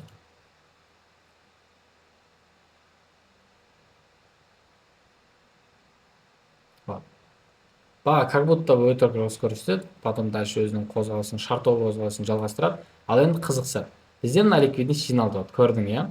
Мына ликвидность жиналды. Январьдың 16 күні. И қарасаң, мына ликвидностьте мына минимум не, мына минимум не, мынау не, мынау не, мынау не, айырмашылық жоқ 4 сағаттан қарасаң. Бәрі, как будто бәрі мына жақта ликвидность жиналған сияқты. И как будто баға бүйтіп стабильно шартовый келе жатқаннан елдің бәрі ойлайды да. Почему мына жаққа бармайды, мына жаққа бармайды, мына жаққа бармайды деген сияқты. Хотя мына жақта өткен айдың минимумы алынды. Маңызды ликвидность алынды. Ал енді қара, бағаның қозғалысына мән берсең. Дальше. Как только ана ликвидность жиналды, бағаның қайда кететінді да. Сразу. Вот. То есть ақша жиналды, бітті. Өткен айдың минимумы алынды. Маңызды ликвидность жиналды. Ал енді қара, вопрос. Келесі ликвидность қай жерде? Өткен айдың максимумы. Вот. Осы сенің целің. Мына жақта сенде өткен жылдың максимумы тұр. Бұл өткен жылдың максимумын алмайды бірақ. Қазір көресің, алады, неге алмайды? Төмен жақта баға қалған жоқ қой. Мына жақта бізде SMT болды, из-за этого төмен жақта селсайт қалған жоқ. Вот. Сонда өткен айдың жұмыс істей ма, сонда өткен жылдың жұмыс істей болып кетті. Dixie'де өткен жылдың Dixie'де мына жақта ликвидность жиналды, мына минимум ше Dixie'де. Dixie'де бұл жақта максимум алынды, евроға келгенде алынбай қалды, SMT болды да, бірақ алынды болып есептеледі ол.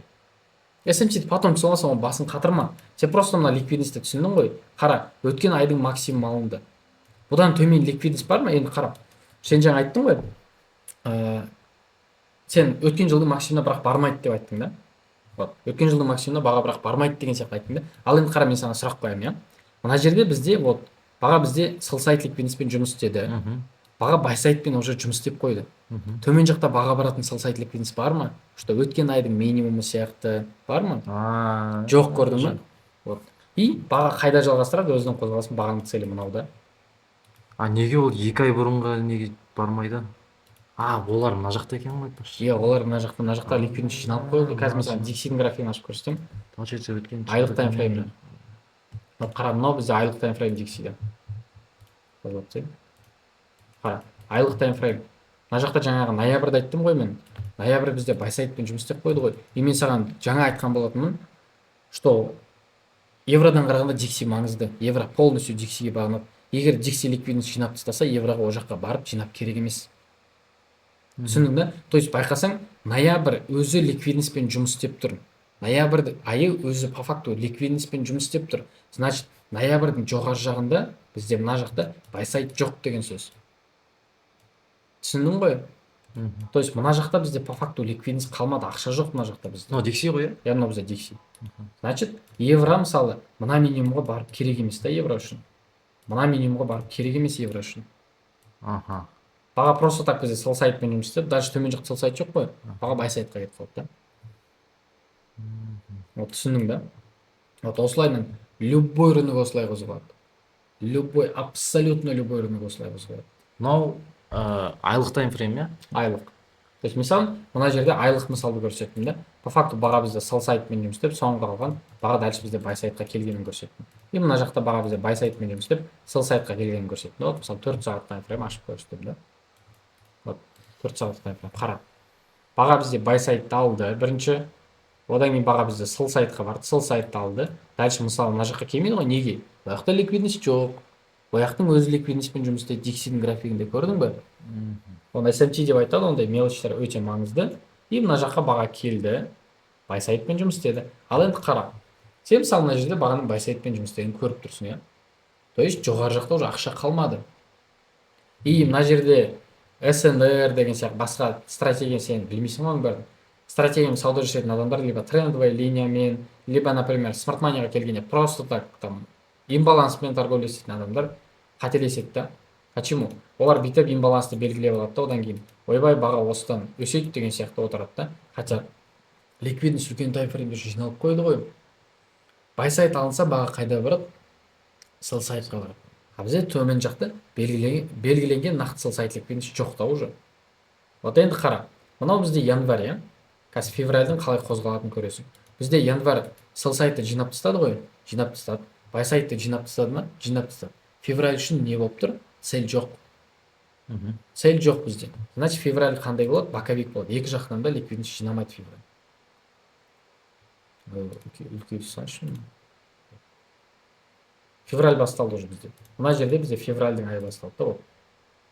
Февральдің екісі болды. Осы жерде бізде февраль басталған болады. Осы жерде бізде февраль басталған болатын, по факту. Ну, примерно осы жақта. Вот февраль басталған болады, ал енді қара. Февральдің қозғалысынан мән бер.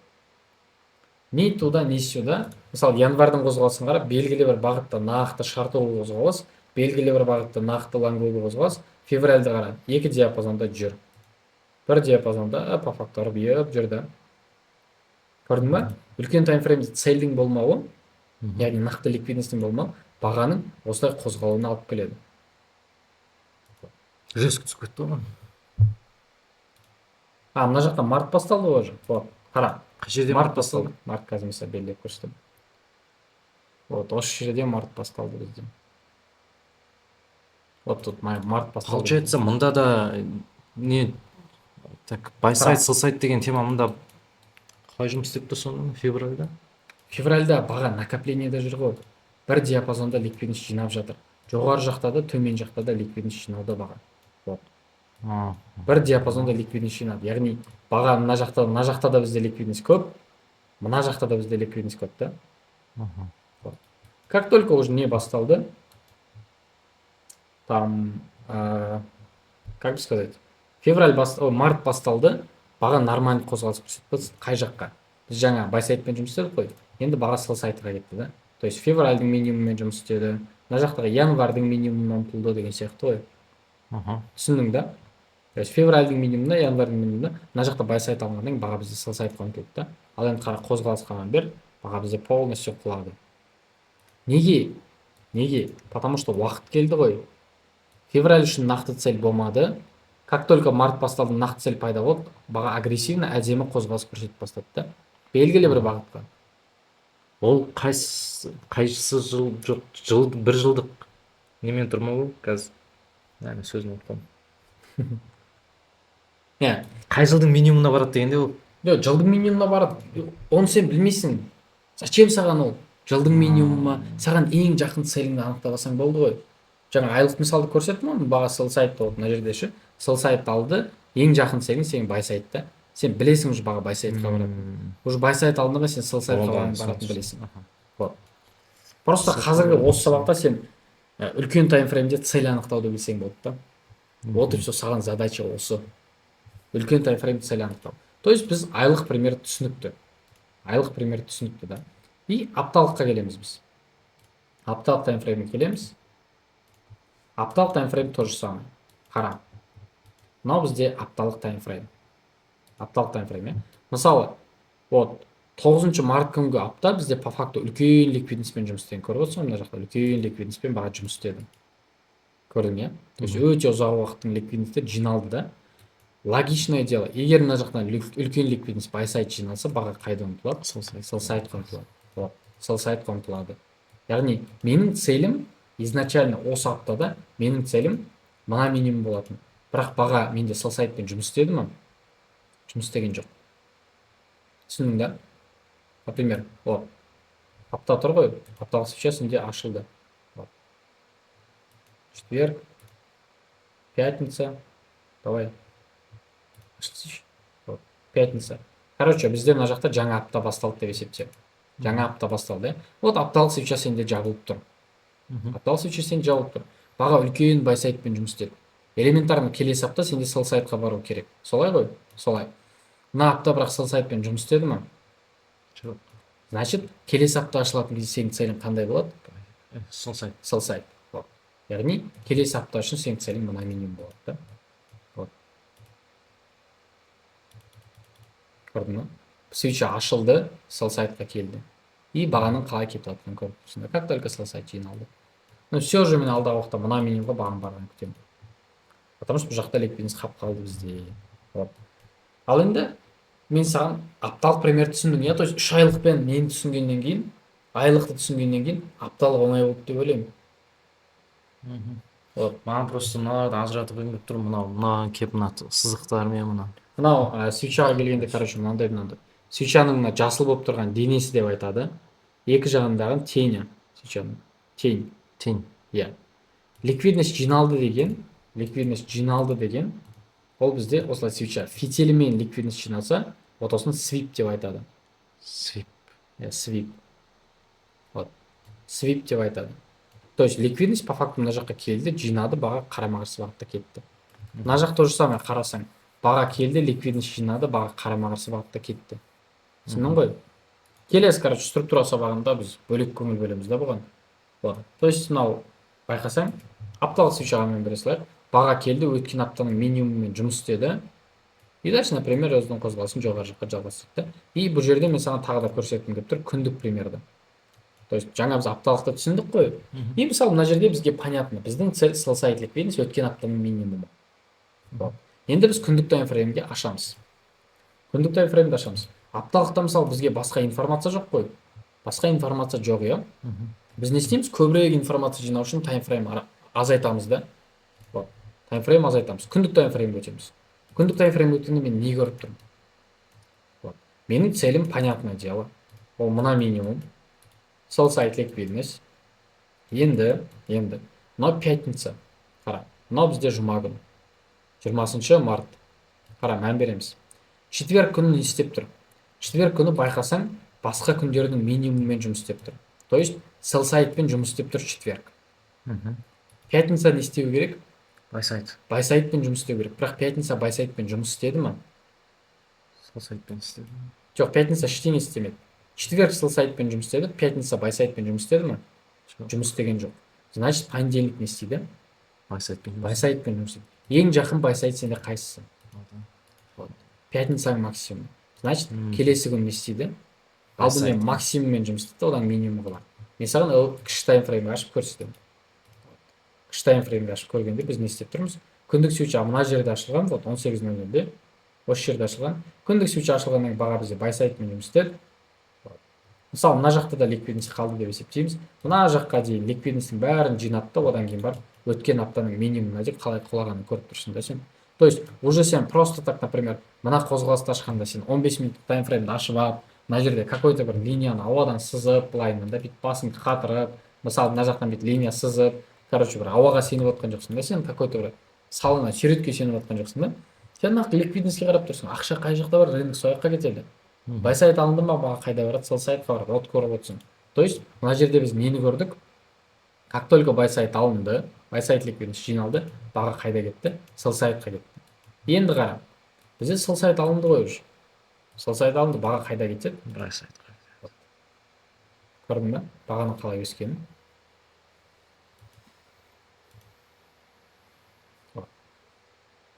Байқадың да?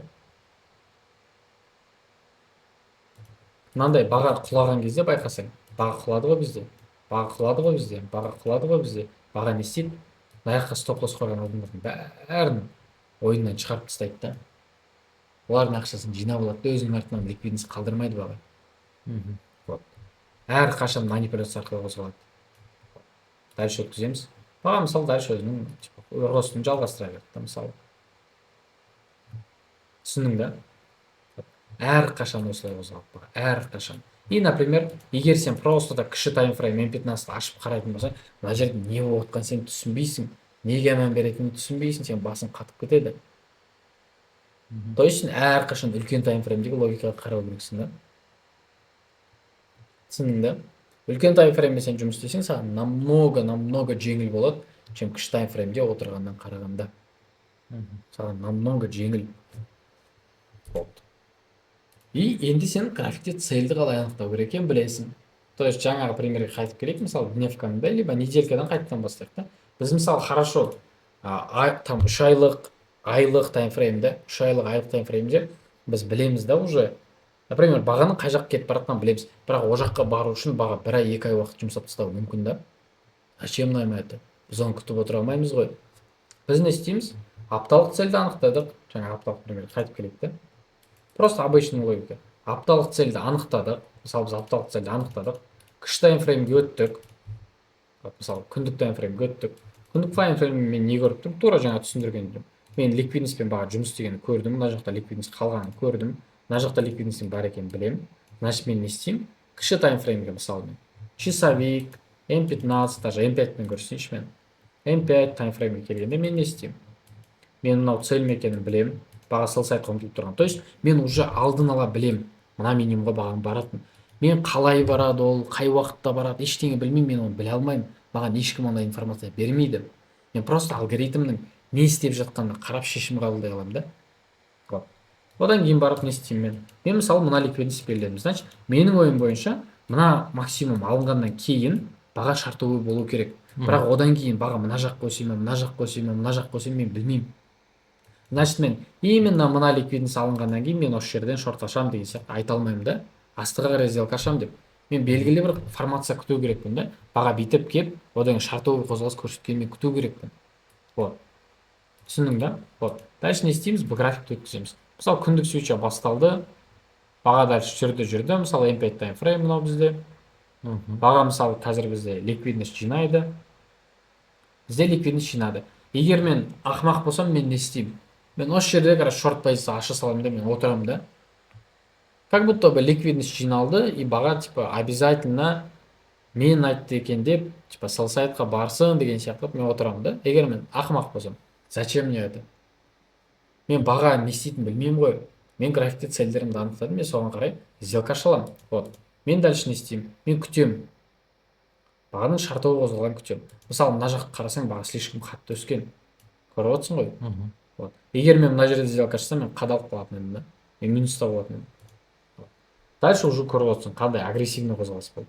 Мына жерде мысалы мен сделка аша алмайтын едім да. Может быть, мына жерде бір какой-то новости болды, может басқа бірдеңе болды, я не знаю, но қандай агрессивный қозғалыс екенін көріп отырсың да.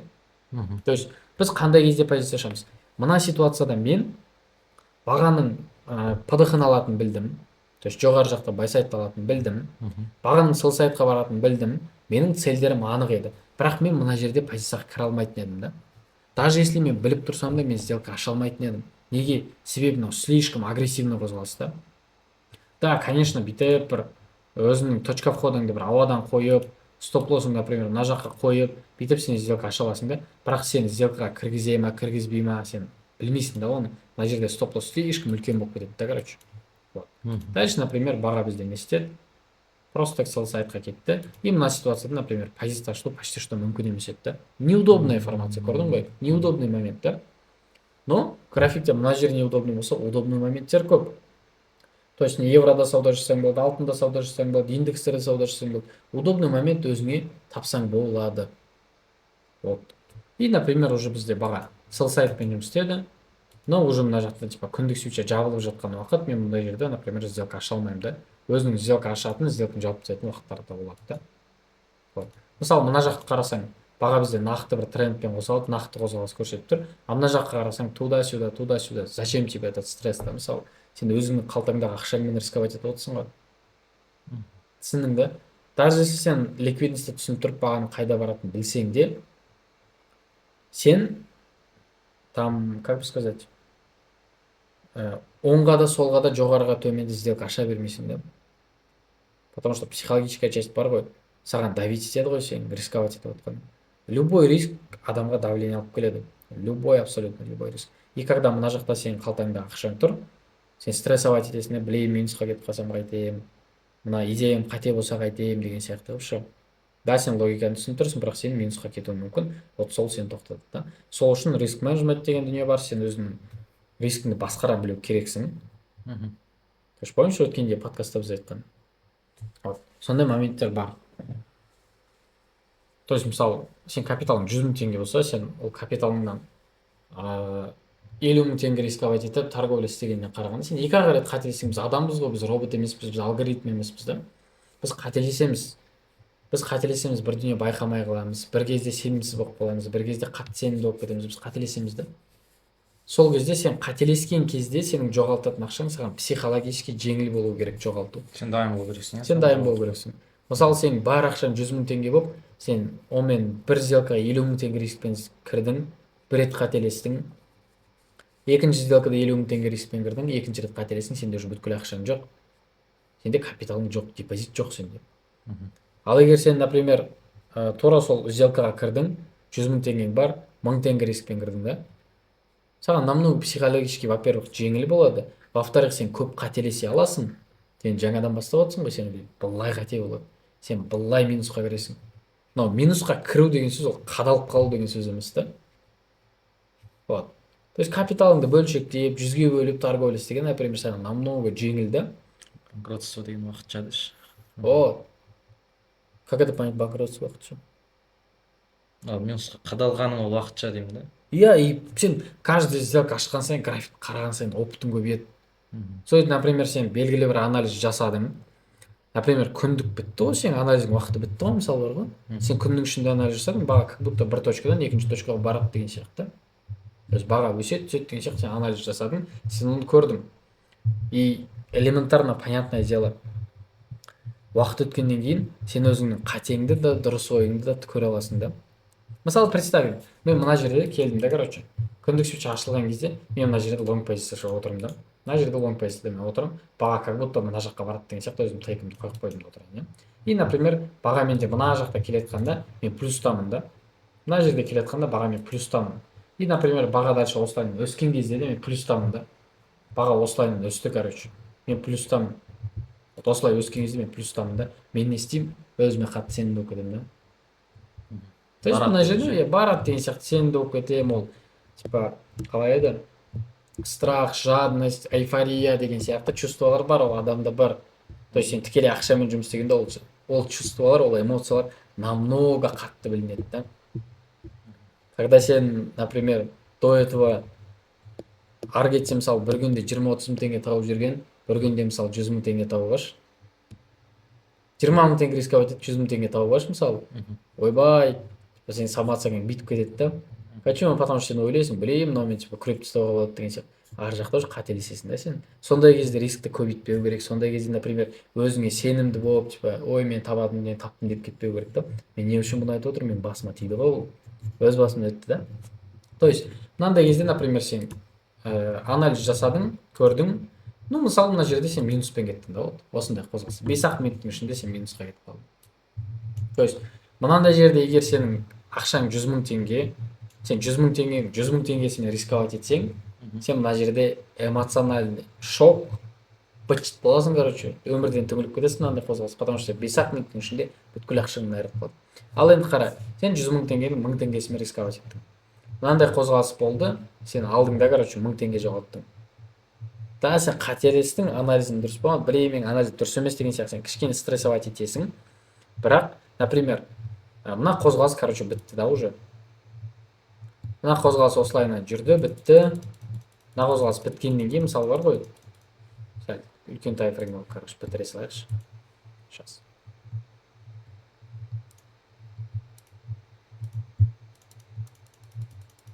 Вот, короче, там мына қозғалыс бітті, короче. Вот, мына күн бітті. Вот, мына жерде бітеді ол күн. Стоп. Вот тут. Күндік свеча бізде мына жақта біткен болатын. Вот. 17, да, 17:00. А что, понедельник па не? Или 19 ба? 17:45. А вот 19:45-те жаңа күндік свеча басталады мына жерде. Жаңа күн ашылды да. Вот. Мына жерде жаңа күн ашылды. И сен осы жерде, например, мына жаққа минусқа кеттің ғой. Сен не істей аласың? Сен уже күн бітті, қандай қозғалыс болған сен уже білесің. Значит, сен не істейсің? Анализ жасау арқылы өзің қатеңді шығарасың да. Блин, оппа, мен мына жерден қателеспін ғой. Значит, мен мынаған қарау керек едім деген сияқты. Сен постоянно қарай бересің, қарай бересің, қарай бересің, қарай бересің, қарай бересің. Сен түсінесің. И сен түсінген сайын сен табатын ақшаң көбейеді. Графикте мастерство артады да. Графикте мастерство артады. Ал енді представь, сенің капиталың, ну, условно 20 миллион теңге. 20 миллион теңге. Сен капиталдың, ну, условно 5% рисковать етіп сделка ашып жатсың. Бүткіл капиталды қадау үшін сен қатар-қатарынан 20 сделка қадау керексің. Но егер сенің статистикаң дұрыс болса, сенің опытың болса, ол мүмкін емес сен үшін. Да, 1 сделкаға да, да, 2 сделкаға да, 3 сделкаға да. Бірақ полностью қадап тастау деген сен үшін мүмкін емес. Қара, енді 5% деген қанша теңге? Миллион теңге. Миллион теңгемен сделка аштың, например, 1 триллион бір позиция ұстап алдың, и, например, бір айдың ішінде 5% жасадың. 5%. Или стоп, 5% рисковать етсең, егер 5% рисковать етсең, 5% деген, 5R деген ол сенде 25% болады. Прикинь, бір айдың ішінде сен RR 1.5 ұстадың, и сол кезде бір айдың ішінде сен 25% пайда тапқан боласың. 25% деген ол сен үшін 5 миллион теңге. 1 миллионнан 5 миллион жасадым. 1 миллион теңге рисковать етіп, по факту 5 миллион жасадың деген сөзді. Солайынан по факту сен өмірін қамтамасыз ете аласың да. И с каждым разом сенің опытың көбейген сайын, сен графикті көп қараған сайын, сен алгоритмнің қозғалысын түсінген сайын, сен табысың да капиталың да арта береді. Бұл жерде еще прop компанияны қос, который саған ақша беруге дайын, егер өз ақшаң болмаса. Бұл жерде по факту ойланып келгенде, сені жоғары көтеретін де, сені қадайтын да только сенің білімің, өзің. Сен өзіңе жауапты болу керексің. Например, кейбір адам сделка ашамайды, кейбір адам өзін басқарамайды, кейбір адам слишком эмоциональный, кейбір адамда эмоция жоқ, кейбір адам лудоман. И бұл жақта максимально ұзақ аман есен қалатын только психически стабильный адам да. И сол үшін трейдингқа келгенде, да, график хорошо, сен бәрін жаттап аласың. Но сен өзіңмен жұмыс істеу керексің да. Когда, например, сен представь, сен, короче, капиталың 100 мың теңге да. И мысалы сол капиталыңның сен, ну, короче, өзіңе қатты сенімді болып кеттің. Мысалы 40%-ын айырылып қалдың. 40 мың теңге минусқа кетіп қалдым. Вот сондай кезде басталады да өзіңді жек көру, анау мынау, типа ой мен анандаймын, мен мынандаймын, мен үйту керек едім, мен бүйту керек едім деген сияқты өзін жек көру, неше түрлі бір андай жан дүниеңде соғыс басталады да сондай кезде. Вот сол кезде грамотно білімің дұрыс болса, мысалы қазір мен саған айтып отқан информацияда бір ойбай баға мына линияға тиді, бүйтіп өсіп кетті, ойбай баға ана линияға тиді, сөйтіп түсіп кетті, мына зонаға келгеннен кейін бүйтіп қалды баға, ана зонаға келгеннен өйтіп қалды деген сөз жоқ қой. Мен саған 4 ақталма 5 ақталма линия көрсетіп бағаның қалай қозғалғанын көрсеттім. Просто ликвидность. Ликвидность қай жерден белгілеу керек екенін түсінсеңіздер біраз дүние болады мына жақта түсінуге. Түсіндің да? Вот. То есть вот и все. И дальше уже сен трейдингқа келгеннен только психология. Қайдағы психология? Только өзіңмен жұмыста. И мысалы қазір саған бүйтіп қарасам, білемін мен мынаның бәрін жаттап аламын, бүйтіп кнопка табамын, ақш табамын деген сияқты қойсың. Хотя ана жақта бір рет минус бол, 2 рет минус бол, 3 рет минус бол, қатарынан 5 рет минус болшы, блин, точно трейдинг менікі ма деген сияқты ойлап кетесің да сен. Бір тал проба аккаунт қарашы, 10 рет қатарынан минусқа кірші, бір рет рискіңді дұрыс есептемей көп ақша жоғалтып қойшы. Вот сол кезде настоящий проблемалар. Настоящий, нет, проблема емес, шешетін дүниесі сол кезде пайда болады да сенде. Сол кезде сен не істеу керексің? Оппа, мен мына жерде көп ақша жоғалтып қойдым. Бұл маған психически қиын. Мен психологияма бұл кері әсерін тигізіп жатыр. Мен өмірден түңіліп кетіп жатырмын. Мен жаман адам болып кетіп жатырмын бұл жерде. Өзім үшін мен жаман адам болып тұрмын. Мен миым оны қабылдағысы келмейді. Мен өзім жан дүнием жаман сезініп жатырмын. Значит, мен не істеу керекпін? Осы жерде сен сабақ алу керексің да. Значит, мен рискті азайту керекпін. Егер маған, например, 1% деген прop компаниямен сен торговля етсең, мысалы 100 мың доллар аккаунтта 1% деген $1000. Егер сен 1% рисковать етуге қорықсаң, например, 1% жоғалтып қойдың, минус $1000 болдың, иә? Сен өзің жаман сезінсең, просто рискті азайт. Өзің миыңа комфортно болатындай. Өзіңе комфортно болатындай рискті азайт. Да, сен аз ақша табасың, бірақ саған комфортно. Сенің эмоцияң то бүйтіп жоғары кетіп қап, то төмен түсіп кетіп, то жоғары кетіп қап, то төмен түсіп кетіп, ондай болып жатқан жоқ. Сен псих болып кетесің ұзақ уақытта ше. Бір 3 жылдың ішінде сен шашың ағарып кетеді. Ол эмоциональный болатын болсаң. Көп естисің, трейдингқа жаңадан келіп жатсың ғой. Біреу өзін өлтіріп тастапты, асылып өліп қапты, биткоин құлағаннан там Қытайда мынау өліп қапты, анандай трейдер асылып қапты деген сияқты.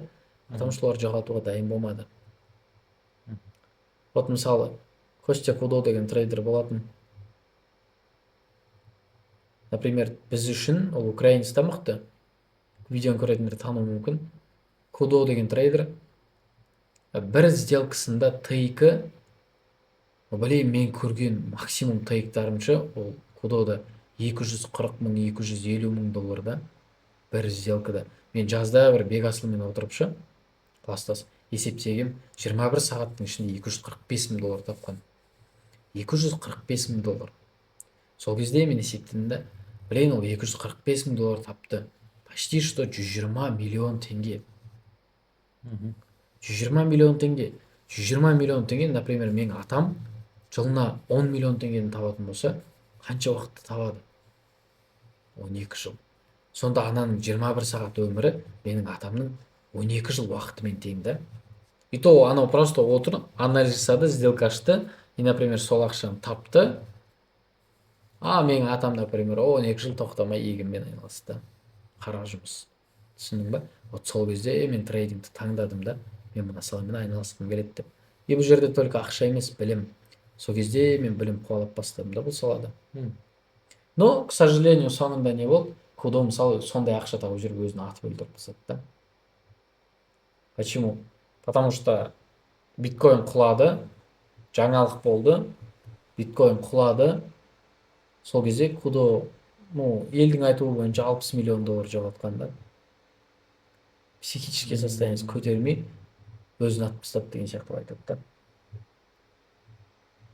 Қандай машина деп сұрасайшы, Lamborghini Urus.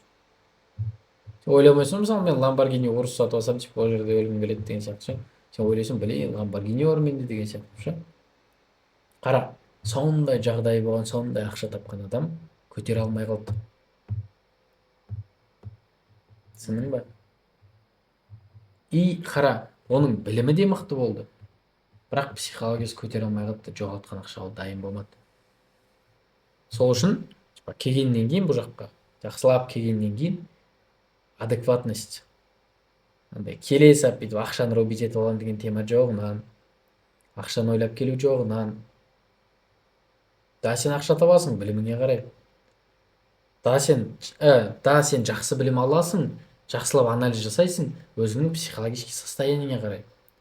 Егер сен стабильный, например, денсаулығыңда проблема жоқ, көтіңе тіреп тұрған қарызың жоқ, сені ешкім қинап жатқан жоқ, бірден кредит төлеу керек деп асықпайсың, одан кейін барып ана балама жеткізем, мына балама жеткізем, квартирама жеткізем деген сияқты сенде финансовый қиындық жоқ та, сенде бәрі стабильно, спокойно, залыңа барып келушің, денсаулығың доп, например, эмоциональное состояние, духовное состояние нормальный, өзің жақсы сезінесің, мысалы намазыңды оқисың, құдайыңа жалбарынасың, мысалы бар ғой, өзің жаман сезінбейсің, семьяңда отношения бәрі жақсы, бәрі стабильный кезде, қалтаңда ақшаң бар кезде, вот сол кезде трейдингпен айналысқан саған намного эффективный болады. Неге? Себебі сен графикке келгенде өзіңді адекватно ұстай аласың. Например, сен сделка ашып қойдың, кішкене бүйтіп бір түсіп кетсе, ойбай, не болып қалады екен, мен минусқа кетіп қалам ба деп дірілдеп отырсаң, кішкене өсіп кетсе, ойбай, мен минусқа кетіп қалам ба деп дірілдеп отырсаң, бір минус алсаң, сделка ашуға қорқып қалсаң, либо бір плюс алсаң, ойбай, мен табатын дүние таптым, либо қатар-қатарынан бір 3-4 плюс аш, осы кезде эйфория басталады. Өзің как будто бүткіл рынокты басқаратын адам сияқты ойлап кетсің, білейін, мен бәрін түсінемін ғой деген сияқты. Потом қатарынан тура сол 3 минус болсын ше, самооценкаң жоқ болып кетеді да. Мен мысалы өз примерімді білемін, мен эмоционально нестабильный адам болдым да, потому что маған бүйтіп түсіндіретін адам болмады. Ондай болмайды деген сияқты вообще. Мен ойладым, егер мен графикті полностью түсініп алсам, ақшаны күреп табамын деп ше, хотя олай емес. То есть бұл трейдингқа келдің ба, трейдинг сенің бетпердеңді ашып береді да, бүйтіп аша салады трейдинг сенің бетпердеңді. Қандай адам екенін көрсете салады да, дисциплинаң қандай. Мысалы, мен саған, например, задание беремін да. Мысалы, сен мына жерде минусқа кеттің. Сен минусқа кеттің ба, просто так осыны скринда, одан кейін дневник, типа торговый журнал деген дүние болады да. Торговый журналға сап қой. Торговый журналға саласың, не үшін қате кеттің, нені учитывать етпедің, қай жерде қателестің. И, например, өзіңнің эмоциональный состояниең қалай болды. Мысалы, мына жерге келгенде сен мысалы 100 000 теңге қолыңда бар ақшаң бәрін рисковать етіп жібердің, сен минуспен кеттің 5-6 минуттың ішінде, не болады? Не өзің жек көріп бастайсың. И сол кезде эмоциональный фон, қандай эмоциональный фонда болдың сен? Мен өзім жек көріп кеттім, короче, менде депрессия болды, бірдеңе деген сияқты жазып қоясың.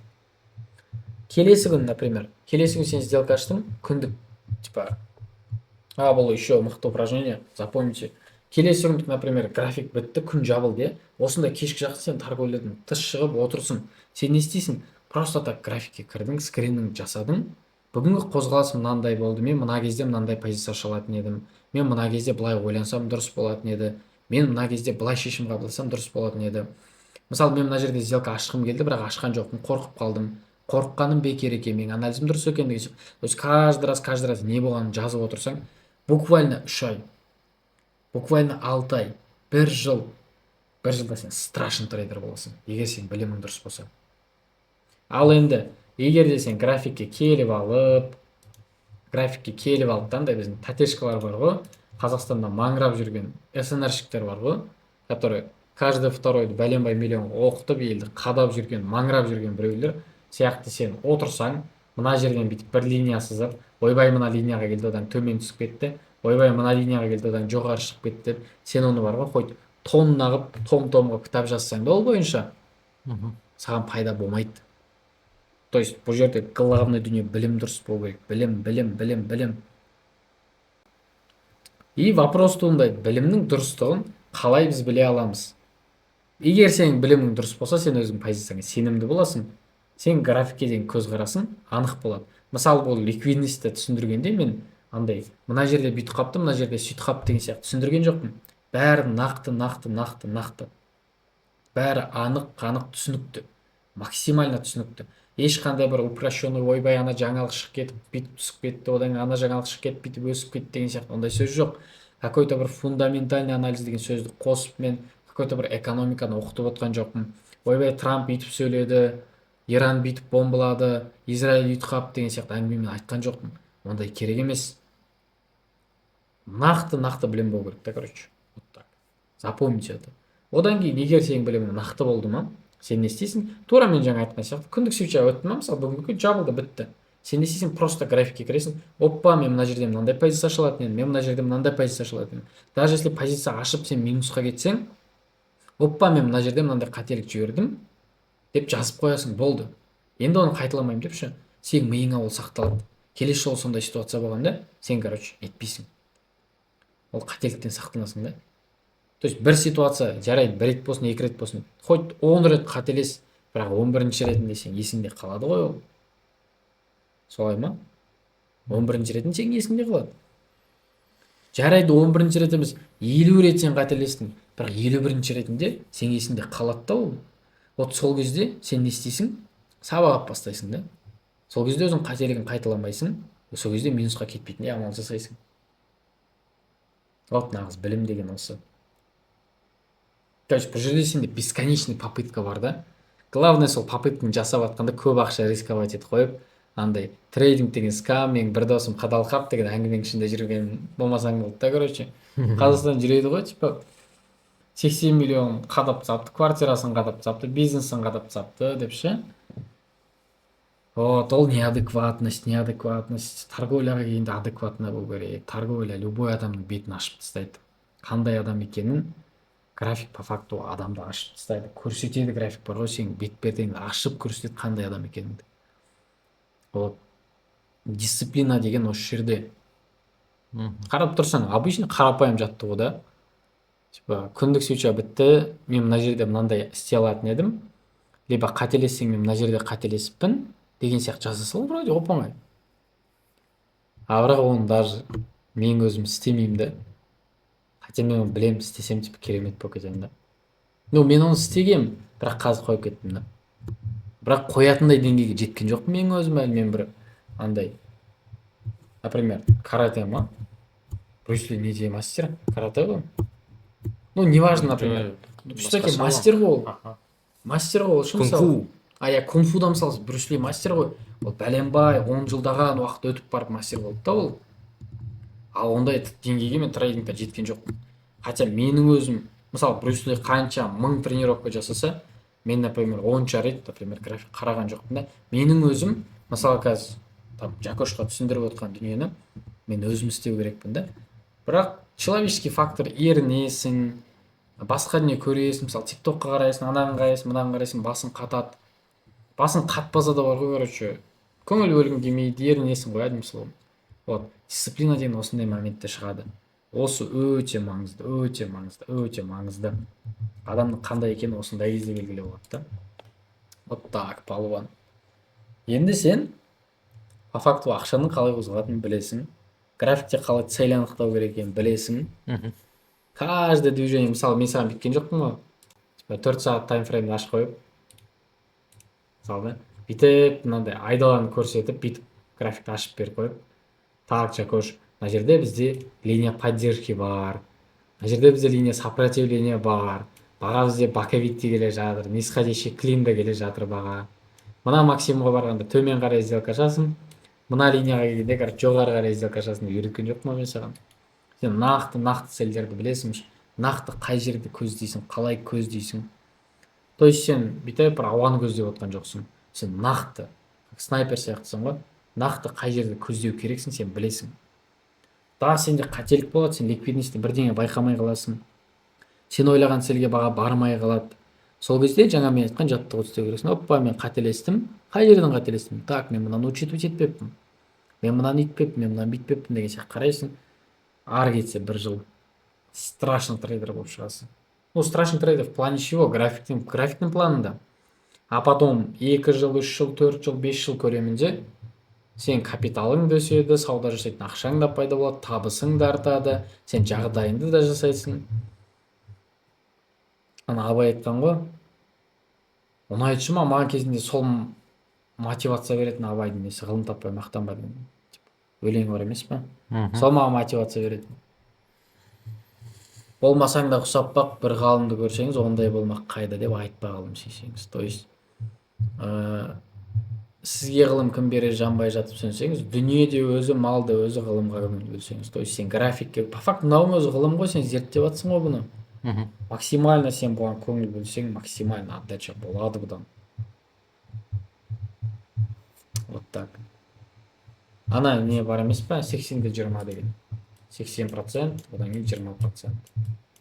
80-20 деген логика бар емес па? 80% адам по факту трейдингте ақша таппайды. Даже одан көп. 20% адам ақша табады. Но мына 20% 80% істемеген дүниені істейді да. Мен жаңа айтқанымша. Вот так. Кей кезде менің өзім 80%-ның ішіне кіріп кетемін. Менің өзім дәл опытаз. Менің өзім дәл графикке деген насмотренность төмен. Менің өзім әлі саған айтқан жаттығуды менің өзім істеу керекпін. Вот. То есть мен де әлі 2 жылдан енді асты ғой.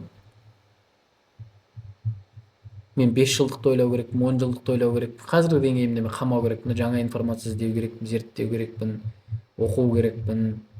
Вот так. И сен жаңадан келіп жатқаннан кейін бұл жаққа келіп барғандай бәрін оқып түсініп алу деген сенға керегі жоқ. Аз-аздан үздіксіз тоқтамау керексің. Каждый раз сен тоқтамаған сайын сенің опытың көбейеді. Бір күні қалай байқамай сен бір аптаның ішінде $1000 тауып отқанын байқамай қаласың. Бір 5 жыл өткеннен қалай бір аптаның ішінде $10,000 тауып отқанын байқамай қаласың. Ол күндерге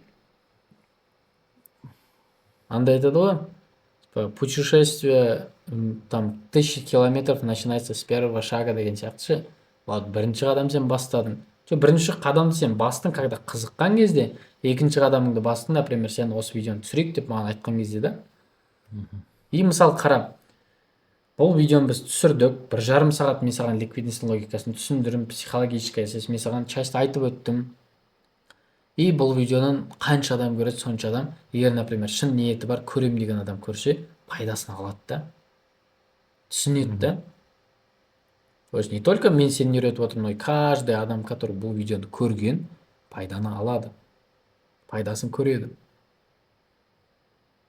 Не хотя бар ғой, 1000 адам ішінен біреуі көрсе деші, бір адамның болсын, мен торговлясы положительный жаққа өзгеруіне мен мысалы әсерім тигіздім да. Вот менің миссиям осы в целом. Вот и все. В целом ликвидность деген осы, графиктер осылай қозғалады, ақша осылай қозғалады. И сен, например, бұндай қозғалыспен да, мысалы, теңге қайда? USD қызыты қайда? USD қызыты.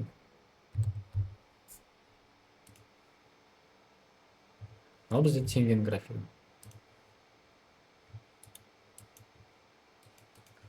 Теңге қазір бізде жылдық минимумды алды деймін, қателеспесем. Вот. Өткен жылдың минимумын алды теңге. Сол сайтпен жұмыс істеді. Енді баға қайда барады? Бай сайтқа барады. Вот. Почему мен айттым, теңге 550-575-ке барады деп. По факту ол бағады. Бәрі соған айтып тұр. Бәрі соған айтып тұр. Теңге барады. Ал енді ойла, теңге барса, халықтың жағдайы не болады? Халықтың жағдайы қиын болады, басқа сөз айтып керек емес, қиын болады. Баға барады. Баға қазір құлап жатқан сияқты 481 болды. Не үшін құлап жатыр? Потому что мұнай қымбаттады. Потому что мұнайдың бағасы өсті. Теңге күшейді. Неге? Потому что мемлекет, Қазақстан мұнайдан ақша тауып отқан мемлекет. Как только мұнайдың бағасы қалыпты болады, либо мұнайдың бағасы түседі, доллар күшейіп жатса, теңге не істейді? Теңгең әлсірейді. Бұл көкеміз мына жаққа барады 550-ге. Ар жағында 575, 600-ге барса да мен таң қалмаймын. На изи барып тастайды. Ол кезде өзің ойла. Егер, например, мысалы 465-тен деп есептейікші. 465-тен либо 470-тен да, мысалы 470-тен мысалы 600-ге барды деген сияқты есептейікші. 600-ге барды мысалы. 27% өсім. Ойла. Любой продуктың, любой товарың, любой услугаң, еще мұнай қымбат болатын болса, бензин сайрақың қымбат, 27%. Бұл жаққа сен налогты қос, 10%, плюс НДС-іңді қос. И стоп. Короче, общий налог бәрін қосып есептен 26% болады. 27-ге 26-ны қос 50%. Бұрын сен, например, 5.000 теңгеге алатын едің, 7,5 мың теңге болады. А сенің зарплатаң 50% өсе ма? Өспейді. Вот, менің, Бұл доллар қымбаттаса ма? я. Хотя бұл сценарий уже айтып тұр ғой бұның қымбаттайтынын. График уже айтып тұр ғой бұның Теңге қымбаттайтынын. құнсыздана ма сонда? Иә. Теңге Өндіріс жоқ бізде, артымыз тіреп тұрған ештеңе жоқ мұндайдан басқа. Конечно, онсыдан. Вот и все, вот и все. А прикинь сен, например, теңге настолько құнсызданып кетті, бұрын сен 5.000 теңге алатын затыңды да 7,5 мыңға аласың да. Сенің жағдайың не болады? А хотя бұрын сен алатын зарплатаң мысалы 500 мың теңге болса, зарплатаң мысалы 10% қосты, 550 мың теңге болды зарплатаң. Бірдеңе өзгере ма? Кері бағытқа өзгереді да. Сен все-таки алатын заттарың азайып кетеді да. Это уже 5.000 теңге бір 500 теңге қосылады деген сөз емес. Саған мысалы 500 мың зарплатаңа типа 250 мың теңге қосып бермейді ғой. Что ойбай мына продукттың бағасы өсіп кетті. Жакоштың, например, ақшасы продуктқа жетсін деген сияқты ешкім айтпайды да. Ал енді ойлашы, қаншама халық бар семьясын бағып отқан. Сен хотя бы хорошо студентсің. Сен қазір білім алып, дайындалып, ертең көп ақша тауып жағдайыңды жасай алатын деңгейге жете аласың. А біреу, например, таксист болып жүр. Оның, например, бір 3-4 баласы бар.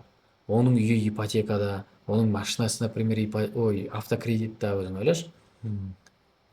Мысалы, кейбіреулер айтуы мүмкін, ойбай, типа ондай жаман пример келтіріп керек емес деген сияқты ше. Хотя ондайлар бар ғой. Олардың жағдайы не болады ойлашы. Зарплатасын баласына жеткізе ма, баласының мектебіне жеткізе ма, тамағына жеткізе ма, үйінің ипотекасын төлей ма, машинасының кредитін төлей ма, әйеліне жеткізе ма. Еще ар жақта мен денсаулық деген дүние қосқан жоқпын. Бір қыдыру, демалу деген дүние қосқан жоқпын. Вот.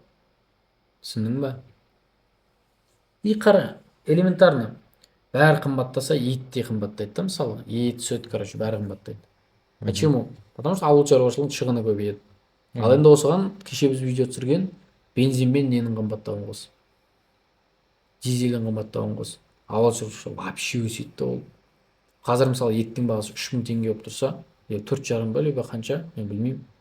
Еттің бағасы сондай мысалы 3000 теңге болып тұрса, еттің бағасы мысалы 7000-ға барса, халық не болады? Вот хайбай сөйлесе басталады да. Хотя сол хайбайға кетіп бара жатыр. Вот так, палуан. Что? Все, халқым, надеюсь, понятно. 1 сағат 43 минут сіздермен отырмыз. Бәрін түсіндіріп. Почти 2 сағат та? Почти 2 сағат. Да, графикке, ну, 2 сағат уақыт құртқан жоқпын, но все же біраз дүние айтылды, біраз пайдалы информация айтылды. Максимально качественно түсіндірдім деген ойдамын, все-таки өзімнің братишкама түсіндіргеннен кейін. Вот. Если что, менің досымның туған інісі. Вот. Менің інім сияқты. Максимально качественный болды деп ойлаймын, максимально түсінікті қылып жеткіздім деген үміттемін. Хотя бы көрген адамның біреуі болсын пайдалы информация алатын болса бұдан, мен уже ризамын өзіме. Себебі менің миссиям хотя бы бір адамға болсын пайдам тигізу. Вот. Осы уақытқа дейін біраз адамның алғысын алдық, Құдайға шүкір. Біраз адам менің видеоларымнан пайдалы информация жинаған екен, біраз дүние түсінген екен. Құдайға шүкір, ол көрген адамдарға рахмет. Құдайдың осындай білімді бергеніне рахмет. И осы жерде осылай видео түсіріп отырады, например, мынандай аппаратура, свет, микрофон, ноутбук бәрін берген, мысалы, Құдайға шүкір да. А менің мақсатым осыны максимально пайдаланып, максимально качественный пайдалы информация беру.